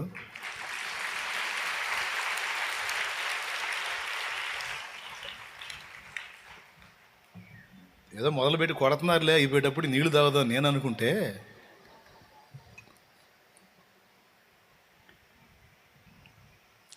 ఈ అంశం నిజంగా నీలో నాటబడితే నువ్వు బాప్తీసం పొందకుండా ఉండలేవు. ఎందుకంటే సమాజాన్ని వెలిగించాలి, కుటుంబాన్ని వెలిగించాలి అంటే ముందు నువ్వు వెలిగించబడాలి కదా. వాళ్ళందరినీ పాపాలలో నుంచి, శాపంలో నుంచి, సాతాను కట్లలో నుంచి బయటికి తేవాలంటే నువ్వు ముందు బయటికి రావాలిగా. అవునా? నువ్వు బయటికి రావాలంటే ముందు నువ్వు బాప్తీసం పొంది పాపాలు కడిగేసుకోవాలిగా. ఈ మ్యాటర్ నీకు అర్థమైతే నువ్వు రక్షణ పొందకుండా నిన్ను ఎవ్వడూ ఆపలేడు.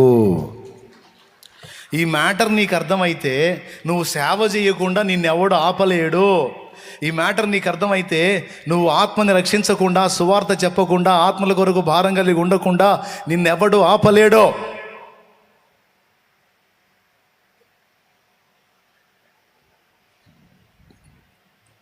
పంచభక్ష పరమాణాలు తిని బతికినా బాయ్, ఎన్నేళ్ళమ్మా బతికేదే?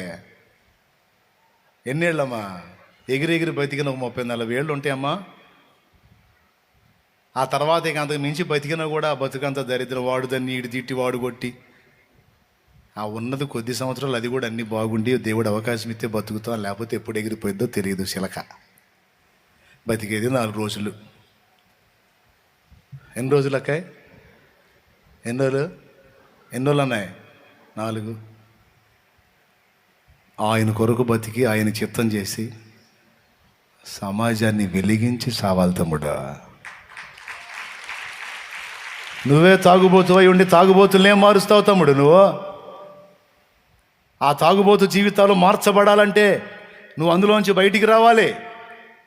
ఈ మధ్యకాలంలో ఓ తమ్ముడిని చూశాను నేను. ఇక్కడ ఏడో ఉండాలే, సుమలత భర్త.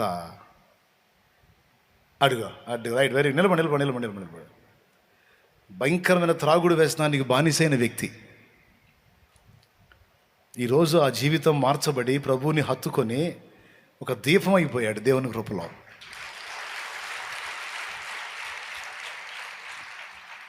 అనేక మందిని ప్రభు సువార్త చెప్పి తన మారిన జీవిత సాక్ష్యాన్ని చూపి అనేక మందిని కొంతమందిని తీసుకొచ్చి రక్షణ నడిపిస్తున్నాడు.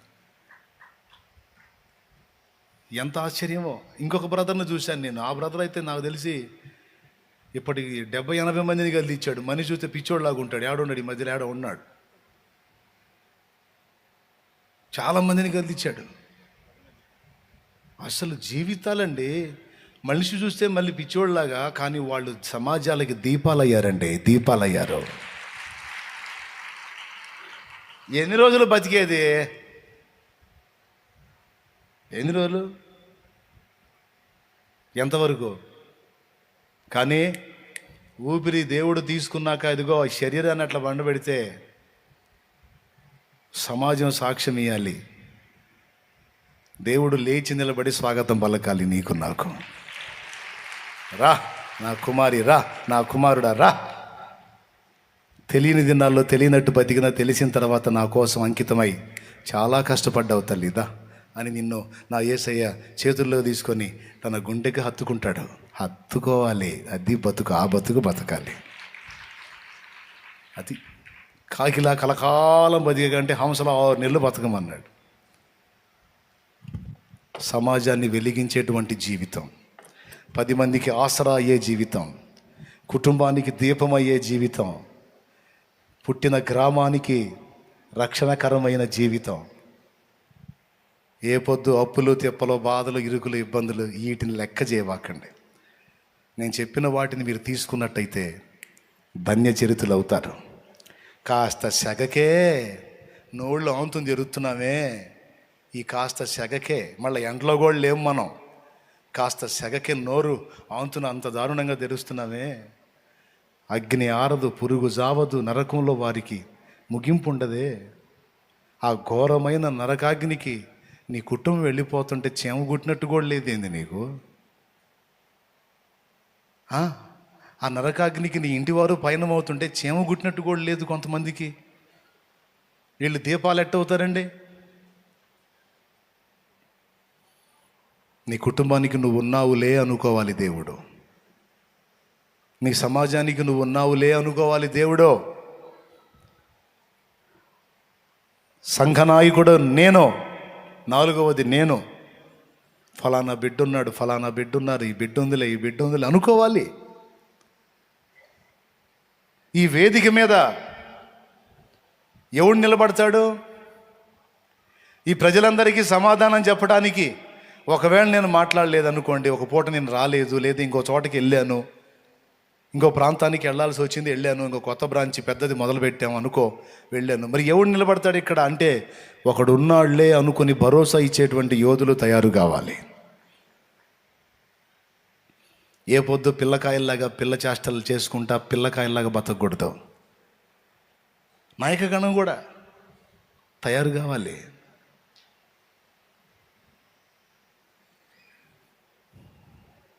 బతుకుదామా? అందామా దేవుడితో నేను ఉన్నానయ్యా అని నువ్వంటమా, లేకపోతే దేవుడు భరోసా ఉంచటమా? ఇంతకీ మ్యాటర్ ఏమైనా అర్థమైందా? అర్థం కాలేదా? దేవుడేం మాట్లాడలేదు నీతో? ఇంత తేటగా దేవుని వాక్కు బయలు వెళ్ళిందని నీకు అర్థం కాకపోతే ఇక మాత్రలు వేసుకున్నా నీకు తగ్గదు. లే, ఏంటిది మాత్రలు వేసుకున్నా తగ్గంది మెంట్లో? లే, మైండ్ బాగున్న వాళ్ళందరికీ అర్థమైద్ది.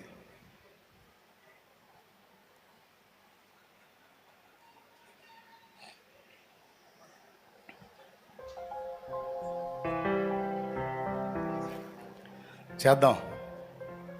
అర్పణది ఏముందిలే తమ్ముడు, ముందు వీళ్ళు అర్పణ కావాలి దేవుడికి.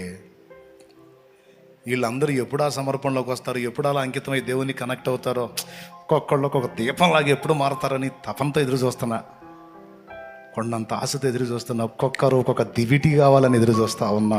ఒక్కొక్కరు ఒక్కొక్క దీపం దీపం దీపం దీపమై నా తండ్రి బా భలే తయారు చేసావురా నా కుమారుడు అంటే ఎవరు ఆయన? ఈ జీవితానికి ఇంకేం కావాలి? రత్నాలను తయారు చేసావురా, అంకితమైన వాళ్ళని తయారు చేసావురా, నిప్పులాంటి వాళ్ళని తయారు చేసావురా, భక్తులను తయారు చేసావురా అంటే అంతకు మించిన ఆనందం, అంతకు మించిన కిరీటం నాకేముంది? అదే నేను కోరుకుంటున్నది, అదే నేను బోధించిన, ప్రార్థించిన, పరిచర్య చేసిన నా తపనదే. యోధులు తయారు కావాలి, యోధురాళ్ళు తయారు కావాలి. భక్తులు సేవ చేసి వెళ్ళిపోయారు. ఆ భక్తుల సేవలో, ఆ పరిమళంలో మునిగి తేలిన తల్లులు, వృద్ధాప్యంలో ఉన్న తల్లులు ఆ భక్తుల గురించి, ఆ అనుభవాల గురించి మాట్లాడుతుంటే పళ్ళు పులకిస్తున్నాయి, ఒళ్ళు పులకరిస్తుంది.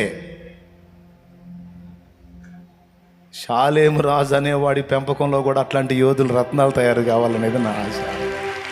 హల్లెలూయా. ఎక్కడ పెరిగిందిరా ఈ పాత్ర, ఎక్కడ తయారైందిరా, ఎక్కడిదిరా ఈ భక్తి, ఎక్కడిదిరా ఈ ఆత్మీయత అంటే, రేయ్ తండ్రి సన్నిధి సరుకురా ఇది, తండ్రి సన్నిధి సరుకురా, తండ్రి సన్నిధి బీజం రా ఇదే, ఈ ధ్వజము తండ్రి సన్నిధిరా. ఆలాటోలాగా ఉండర్రా. చదువు లేనోడైనా సరే సవాలుకరంగానే ఉంటాడు. చదువు లేని బిడ్డ అయినా సరే సవాలుకరంగానే ఉంటుంది. రోషం కలిగి ఉంటారు, ఆత్మల కొరకు భారం కలిగి ఉంటారు, దేవుణ్ణి ఆరాధించే వాళ్ళై ఉంటారు, ప్రేమించే వాళ్ళై ఉంటారు.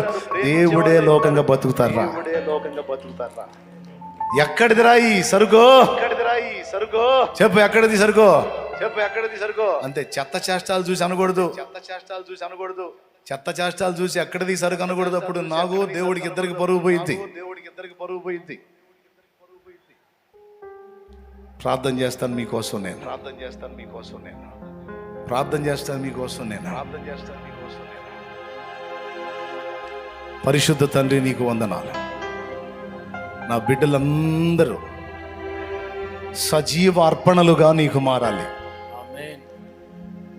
నా బిడ్డల్ని చూసి నువ్వు దావీదును బట్టి ఆనాడు భరోసా ఉంచినట్టు నా బిడ్డల్ని చూసి నువ్వు భరోసా ఉంచాలి.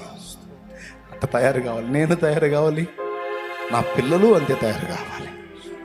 నా ప్రార్థన, నా బిడ్డలు ఒక సమాజంలో ఉంటే ఆ సమాజం వెలగాలి, నా బిడ్డలు ఒక గ్రామంలో ఉంటే ఆ గ్రామం వెలగాలి, నా బిడ్డలు ఒక పట్టణంలో ఉంటే ఆ పట్టణం వెలగాలి, నా బిడ్డలు ఒక జిల్లాలో ఉంటే ఆ జిల్లా వెలగాలి, నా బిడ్డలు ఉన్న రాష్ట్రము యేసు నామమున వెలిగించబడాలి.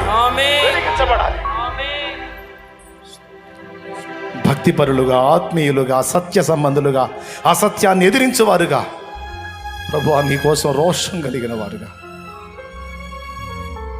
అనేక మందిని నరకం నుంచి కాపాడేవారుగా, సాతాను క్రియలను శాసించేవారుగా, పరిశుద్ధాత్మను కలిగిన వారుగా, ఆత్మాగ్ని చేత నింపబడిన వారుగా, కుటుంబాలకి, సమాజాలకి దీపాలుగా నా బిడ్డల్ని, నన్ను, మమ్మల్ని మార్చమని స్తుతి మహిమ నీకు చెల్లిస్తూ యేసు నామములోనే ప్రార్థిస్తున్నాం తండ్రి. ఆమేన్. ఇంటికి పోదామా, ఏమన్నా సమర్పిద్దామా? ముందు అసలు మిమ్మల్ని మీరు సమర్పించుకున్నారు, మీ కానుక తవా సంగతి. కానీ అది చెప్పండి, మీకు బల్బు వెలిగిందా, ఎలగలేదా? మీకు మాదిరిగా ప్రజెంట్ చూడటానికి నేను ఒకడు ఉన్నాగా, అవునా? ఇప్పుడు దేవుడికి ఏమన్నా భరోసా ఉంటుందా? చిలకలూరుపేటలో ఎవరు ఉన్నారంటే అనుకుంటాడా? ఒకడున్నాడులే ఒకడు అని అనుకుంటాడా? నన్నే కాదు, నా సోదర సేవకులు ఉన్నారు, వాళ్ళని చూసి కూడా అనుకుంటాడు. ప్రార్థన కొరకు ఎవరు ఉన్నారంటే ఫలానా బిడ్డలు ఉన్నారులే, ప్రకటించడానికి ఎవరున్నారు, ఫలానా వాడు ఉన్నాడులే, సంఘం కొరకు ఎవరున్నారు, ఫలానా వాడు ఉన్నాడులే. అందులో నన్ను ఎందులో దానిలో ఉంచుకొని అనుకుంటాడుగా, వాడున్నాడులే మా వాడని అనుకుంటాడా? నన్ను గురించి పట్టణంలో అనుకుంటాడా, జిల్లాలో అనుకుంటాడా, లేదా ఏడ అనుకుంటాడు, రాష్ట్రంలో అనుకుంటాడా? థ్యాంక్ యూ, దేవునికి మహిమ. అది మనకై మనం చెప్పుకుంటే కాదు, దేవుడు అనుకోవాలి. అనుకున్న జన్మధన్యం. మీరందరూ కూడా అలా అలా తయారు కావాలి.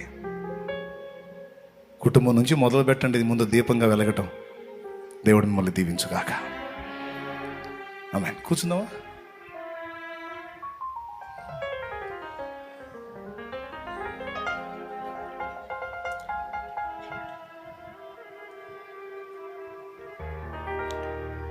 షాలేం రాజన్నా నువ్వు ప్రార్థన చేయన్నా అన్నది కాదు, నువ్వు ప్రార్థన చేసేటట్టు తయారు కావాలి. నేను ప్రార్థన చేస్తే అద్భుతాలు కాదు, నువ్వు ప్రార్థన చేస్తే కార్యాలు జరగాలి. చేస్తాడు దేవుడు, పక్షపాతి కాదు. నా చేతుల కోసం నువ్వు ఆశించడం కాదు, నీ చేతులను ప్రజలు కోరుకోవాలి, నీ చేతుల్ని ప్రజలు కోరుకోవాలి. నువ్వు దేవునికి కనెక్ట్ కావాలి. నేను ఒక మధ్యవర్తిని, జస్ట్ నిన్న ఆయనకి లింక్ చేయటమే నా పని. నాకు శిష్యులుగా, నాకు దాసులుగా, నాకు దాసురాండ్రుగా చేసుకోవాలనేది కాదు.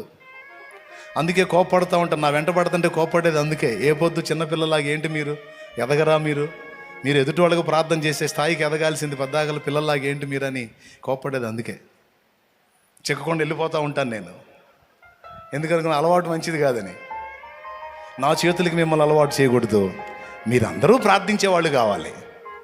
మీరందరూ లోకానికి దేవుని శక్తిని చూపించేవారు కావాలి. మీరందరూ దేవుని వార్తను లోకానికి చాటేవారు కావాలి. అందుకే వర్తమానం మాత్రం అందించి జంప్ అవుతుంటా.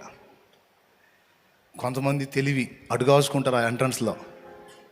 ఏం చేద్దాం, వీళ్ళు పిల్లలే, వీళ్ళకి ఇంకా బ్రెయిన్ మెచ్యూరిటీ కాలేదు అని ఇంకా అట్ట చేతులుంచి వెళ్తాం. మరి ఏం చేయమంటారు? మైండ్ ఎదుగుదల ఉన్న వాళ్ళకి నేను చెప్పే పాయింట్ అర్థమైపోయింది. అన్న చెప్పేది కరెక్టేలే. పద్దాకలు అన్న చేతుల కోసం మనం చూడటం కాదు, మనమే ఇతరులకు ప్రార్థన చేసే స్థాయికి ఎదగాలనేది అన్న కోరుతున్నాడు కదా అని అండర్స్టాండింగ్కి వస్తారు.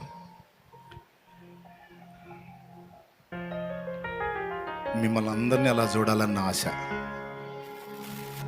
ఏమండి, ఇక్కడ ఎంతవరకు ఉంటామండి? అది కదా మనకి పర్మనెంట్ ప్లేసు. అక్కడ చూడాలి, అక్కడ ఉన్నతంగా చూడాలి. ఇక్కడ చూడాలి, మిమ్మల్ని ఉన్నతంగా ఆడ కూడా చూడాలి. నా ఆశ దేవుడు తీర్చునుగాక. ఆమేన్. మనకు ముందు తరాల్లో భక్తులు ఉన్నారు. ఒక్కొక్క రాష్ట్రానికి కొంతమంది భక్తుల్ని దేవుడు ఏర్పరచుకుంటాడు. వారు ఉన్నారులే అని భరోసా ఉంచుతాడు దేవుడు. సంఘము అనే దీపవృక్షంలో ప్రదీపాలు వెలిగించడానికి, దీపంలో నూనె పోయటానికి ప్రతి తరంలోనూ కొంతమందిని దేవుడు ఏర్పరచుకుంటాడు. నూనె పోసి ఆత్మీయత అనే వెలుగులు వెలిగించడానికి ముందు తరంలో నేను ఎరిగిన కొంతమంది భక్తులు నా కళ్ళ ముందు వాళ్ళు దాటిపోతున్నప్పుడు చాలా ఏడ్చుకున్నాను. ఇందుకు దేవుడే సాక్షి. పెద్ద తలకాయలు ఆత్మీయత నేర్పారు, దీపంలో నూనె పోశారు, దాటి వెళ్ళిపోయారు. ఇంకా కొద్ది గొప్ప ఉంటే వాళ్ళు వృద్ధులైపోతున్నారు. దేవా, నీ సంఘాన్ని వెలిగించేవారెవరు? నీ సంఘానికి నూనె పోసేవారెవరు? ఎవరి ద్వారా నీ సంఘాన్ని నువ్వు అన్నప్పుడు దేవుడు చెప్పింది, ఈ తరములో నశించిపోతున్న ఆత్మల రక్షణ ఈ తరం బాధ్యతే. ఈ తరములో సంఘానికి నూనె పోయాల్సిన వాళ్ళు ఈ తరపు వారే. అంటే మీకు ముందు తరంలో వాళ్ళు దాటిపోయారు. వాళ్ళ అడుగు జాడల్ని చూస్తూ ఆ ఆత్మీయతను కాపాడుతూ, ఇదిగో ఇప్పటి తరానికి సమాధానం మీరే చెప్పాలి. నా కుమారుడా, నీకు నేను అప్పగించిన ఆత్మలన్నిటిని వెలిగించడానికి నీ బాధ్యత. సిద్ధపడు. భూమి మీద ఆత్మీయత కాపాడటానికి నీ వంతు నువ్వు నడుం కట్టు. నాకు దేవుడిచ్చిన పిలుపు. అందుకే నాకు చేతనైనంత వరకు నేను ఆత్మీయంగా ఉంటూ అనేకులను ఆత్మీయతలో కట్టడానికి నా వంతు కృషి నేను చేస్తున్నా. అనేక మందిని భక్తిపరులుగా తయారు చేసి దేవునికి అనుసంధానం చేయటానికి. ద్రాక్షవల్లి అయిన తీగలుగా మీరు నేను మనందరం ఉండి ఫలించాలి. ద్రాక్షకాయలు తీగలకు కాస్తాయా, కాండానికి కాస్తాయా? కాండానికి గాయవు. కాండం తీగ లింక్ అయి ఉంటుంది, తీగకు కాస్తాయి కాయలు. అంటే కాపు మనకే రావాలి. అందుకే నా చేతనైనంత మట్టుకు ఆత్మీయత నేర్పుతున్నాను. ఆత్మీయంగా నడుచుకోమని మిమ్మల్ని ప్రోత్సహిస్తున్నాను. శరీర సంబంధమైన శ్రమలకు భయపడకండి అని మిమ్మల్ని ఆదరిస్తున్నాను. మీరు విశ్వాసులైతే దేవుడు చేసే కార్యాలన్నీ మీకు తెలుస్తాయి. విశ్రాంతిలో మీరు ఉండొచ్చు. మీకు ఇబ్బందులుగా ఉన్నవన్నీ తీయని జ్ఞాపకాలుగా భవిష్యత్తులో మారిపోతాయి. మీ అప్పులు, రోగాలు, ఇబ్బందులు, కలతలు, కన్నీళ్ళు ఇవన్నీ తీయని జ్ఞాపకాలుగా, మంచి సాక్ష్యాలుగా మారిపోతాయి. వాటిని గురించి అస్సలు కలత చెందొద్దు అని పదే పదే మిమ్మల్ని ధైర్యపరుస్తూ దేవునికి సరైన భక్తి చేసి దీపాల్లో వెలిగించబడాలని నా పరిచర్యను విస్తరింపజేస్తూ ఉన్నాను. కనుక ఈ మాటల్ని టేక్ ఇట్ ఈజీగా తీసుకోవద్దు. ఇంటికెళ్ళి కూడా ఆలోచించండి. నిజంగా నేను ఒక దీపంలాగా 10 మందికి ఉండాలి కదా, 10 మందిని వెలిగించాలి కదా అనుకోండి. 2 చేతులు ఎత్తి నమస్కారం చేసి చెబుతున్నాను. ఆ చివరున్న వాళ్ళ ముఖాలు నాకు కనపడవు, నేను కనపడతాను మీకు. కానీ ఎక్కడున్నా నేను చెప్పిన ఈ హెచ్చరిక మాటలు మాత్రం నిర్లక్ష్యం చేయొద్దు. కృప మనందరికీ తోడై ఉండునుగాక. మీరు తెచ్చిన నూనె కూడా నా తండ్రి శక్తితో నింపి రోగుల మీద మీరే అది రాసి ప్రార్థించినప్పుడు స్వస్థత కలిగించుగాక. మీలో బలహీనలైన వారిని అందరినీ నా తండ్రి ముట్టి స్వస్థపరిచి నీ మీదున్న అప్పులు, ఆర్థిక ఇబ్బందులు, పెనుభారాలు కొట్టివేసి గొప్ప సమాధానం, ఆదరణ, ఆశీర్వాదం, నెమ్మది, భద్రత యేసు నామములో నా తండ్రి దయచేయునుగాక. ఆమేన్. ఎండ ఇంత తీవ్రంగా ఉంది. వచ్చే వారం నుంచి ఒకటే ఆరాధన పెడదామా, లేకపోతే 2 ఆరాధనలు చేద్దామా? 2 చేద్దామా, ఒకటే చేద్దామా? 2 ఆరాధనలు, ఓకేనా? వాళ్ళు అట్లా రాజీ పడరు, నాకు తెలుసు. ఫ్రైడే 9 కల్లా వచ్చేసేయండి, 11 కల్లా ముగించడానికి ట్రై చేస్తాను. ఫ్రైడే, సండే కూడా అలా రావడానికి ప్రయత్నం చేయండి, ఇంకొంచెం పెందలాడి. Okay, right. మీరు మొండోళ్ళు, నాకు తెలుసు, నాకన్నా మొండోళ్ళు. నాకు కూడా అదే కావాలి. ఇప్పుడు డిస్కషన్ చేసుకుందాం. మేము తమ్ముడు చెప్పాడు ఒక ఆరాధన పెడితే బాగుంటుందేమో సండే అని. లేదు నాయన, వాళ్ళు రాజీ పడే రకాలు కాదు. లేకపోతే అసలు ఎవరండి, ఏమో కోటం, ఏమో పోనీరా బాబా, ప్రాణాలు పోతున్నాయి, మన వల్ల కాదని సర్దుకుంటారు సహజంగా. కానీ లెక్క కూడా చేయకుండా ఇంత మొండిగా అంటే ఇదే సాక్ష్యం సగం. మీ భక్తిలో చాలా సంతోషం, చాలా సంతోషం. వచ్చే శనివారం ఉందా? వచ్చే శనివారం ఏదో ఉంది కదా, ఆల్ నైట్ ఉందా? రైట్. వరుసగా వచ్చినాయి ఆల్ నైట్, ఆదివారం ఆరాధన, తెల్లారితే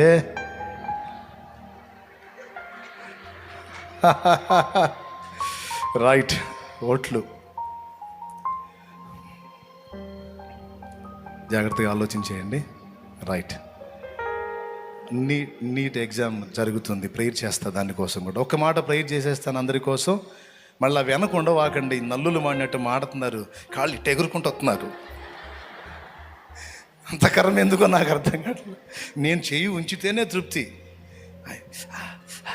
అంత నిలబడట్లా పాపం. వద్దమ్మా, అంత చాయిగిరి వద్దురా తల్లి. నేను చేసే ప్రార్థన ఎక్కడో లైవ్లో ఉండి ఇందాక స్వస్థత పొందానని చెప్పి సాక్ష్యం చెప్పలా? దేవుడు ఆలకిస్తాడమ్మా. నేను చెయ్యి ఉంచితేనే కదరా, ఆ మాట మాత్రం ఒక ప్రార్థన చేస్తే వింటాడు దేవుడు. చేస్తాను. పరిశుద్ధ తండ్రి, నీకు వందనాలు, స్తోత్రాలు. మా బిడ్డలను ఒకసారి జ్ఞాపకం చేసుకో ప్రభువా. పేరు పేరున బిడ్డల్ని దర్శించు. వారు ఎదుర్కొంటున్న శారీరక, మానసిక సమస్యలు, ఆత్మీయ సమస్యలను తొలగించు. వారి కన్నీరుతుడు. ఏ భరోసా అయితే నీ దాసుడిగా నేను వారికి ఇచ్చానో అది నెరవేర్చు. వారు ప్రార్థించినప్పుడు రోగులు స్వస్థత పొందాలి. వారి కుటుంబాల్లో వ్యక్తులకు సైతం సమస్య వచ్చినప్పుడు వీరు వారికి చెప్పాలి, నూనె తీసుకొని రా, నేను ప్రార్థన చేస్తాను, నా తండ్రి స్వస్థపరుస్తాడన్న విశ్వాసం నా బిడ్డలందరిలోకి రావాలి. బలహీనత రాగానే ముందు ఆసుపత్రికి పరిగెత్తటం కాకుండా మొదట నూనె రాసి ప్రార్థన చేస్తాను రా అని పిలవగలిగేంత విశ్వాసం కలగాలి. మా బిడ్డల్ని బలపరచు. వారి చేత ఉంచబడిన నూనె నీ శక్తితో నింపు. మళ్ళొక్కసారి అడుగుతున్నా, నీ ప్రభావంతో నింపు. రోగులకు అది రాసి ప్రార్థించినప్పుడు స్పష్టంగా స్వస్థతలు జరిగి ఇందాక వచ్చినట్టుగా అద్భుతమైన రిపోర్ట్స్తో నిలబడాలి. యేసు నామములో ఇది జరగాలి. నీ బిడ్డలందరినీ మీరు తాకి ఆర్థిక సమస్యలు, కోర్టు కేసులు, ఇబ్బందులు తొలగించు. నీట్ ఎగ్జామ్ రాస్తున్నారు బిడ్డలు. నా బిడ్డలు కూడా చాలామంది ఉన్నారు. యేసు నామములో వారికి జయం కలగాలి. మంచి భవిష్యత్తు స్వతంత్రించుకోవాలి. అద్భుతం జరిగించు ప్రభువా. నీ బిడ్డల కన్నీళ్లు తుడు.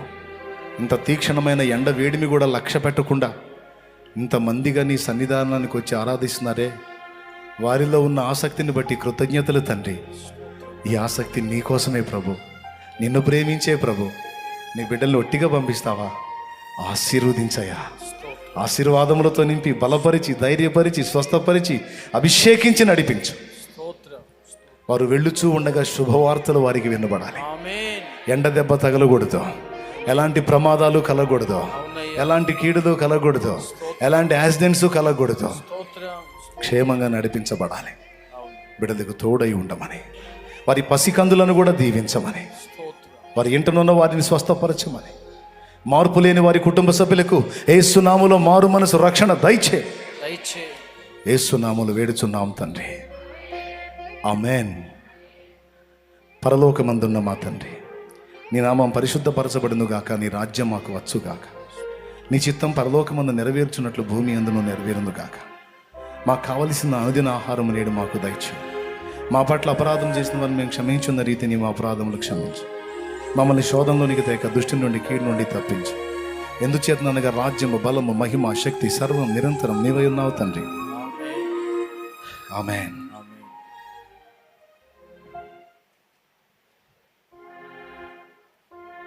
ఏమనుకోవాలండి?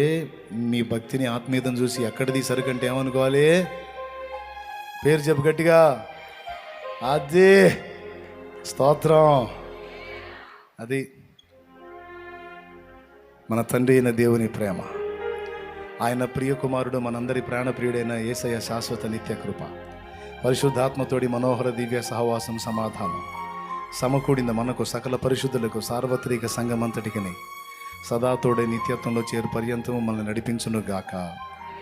ప్రవేశు రక్తమునకు చేయి, ప్రవేశు రక్తమునకు చేయి, ప్రవేశు నామునకు సంపూర్ణ విజయం కలుగును గాక. ఆమేన్. అందరూ చప్పట్లు కొడుతూ దేవుని మహిమపరచండి.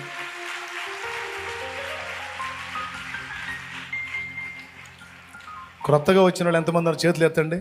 ఈరోజు ఫస్ట్ టైం వచ్చిన వాళ్ళు.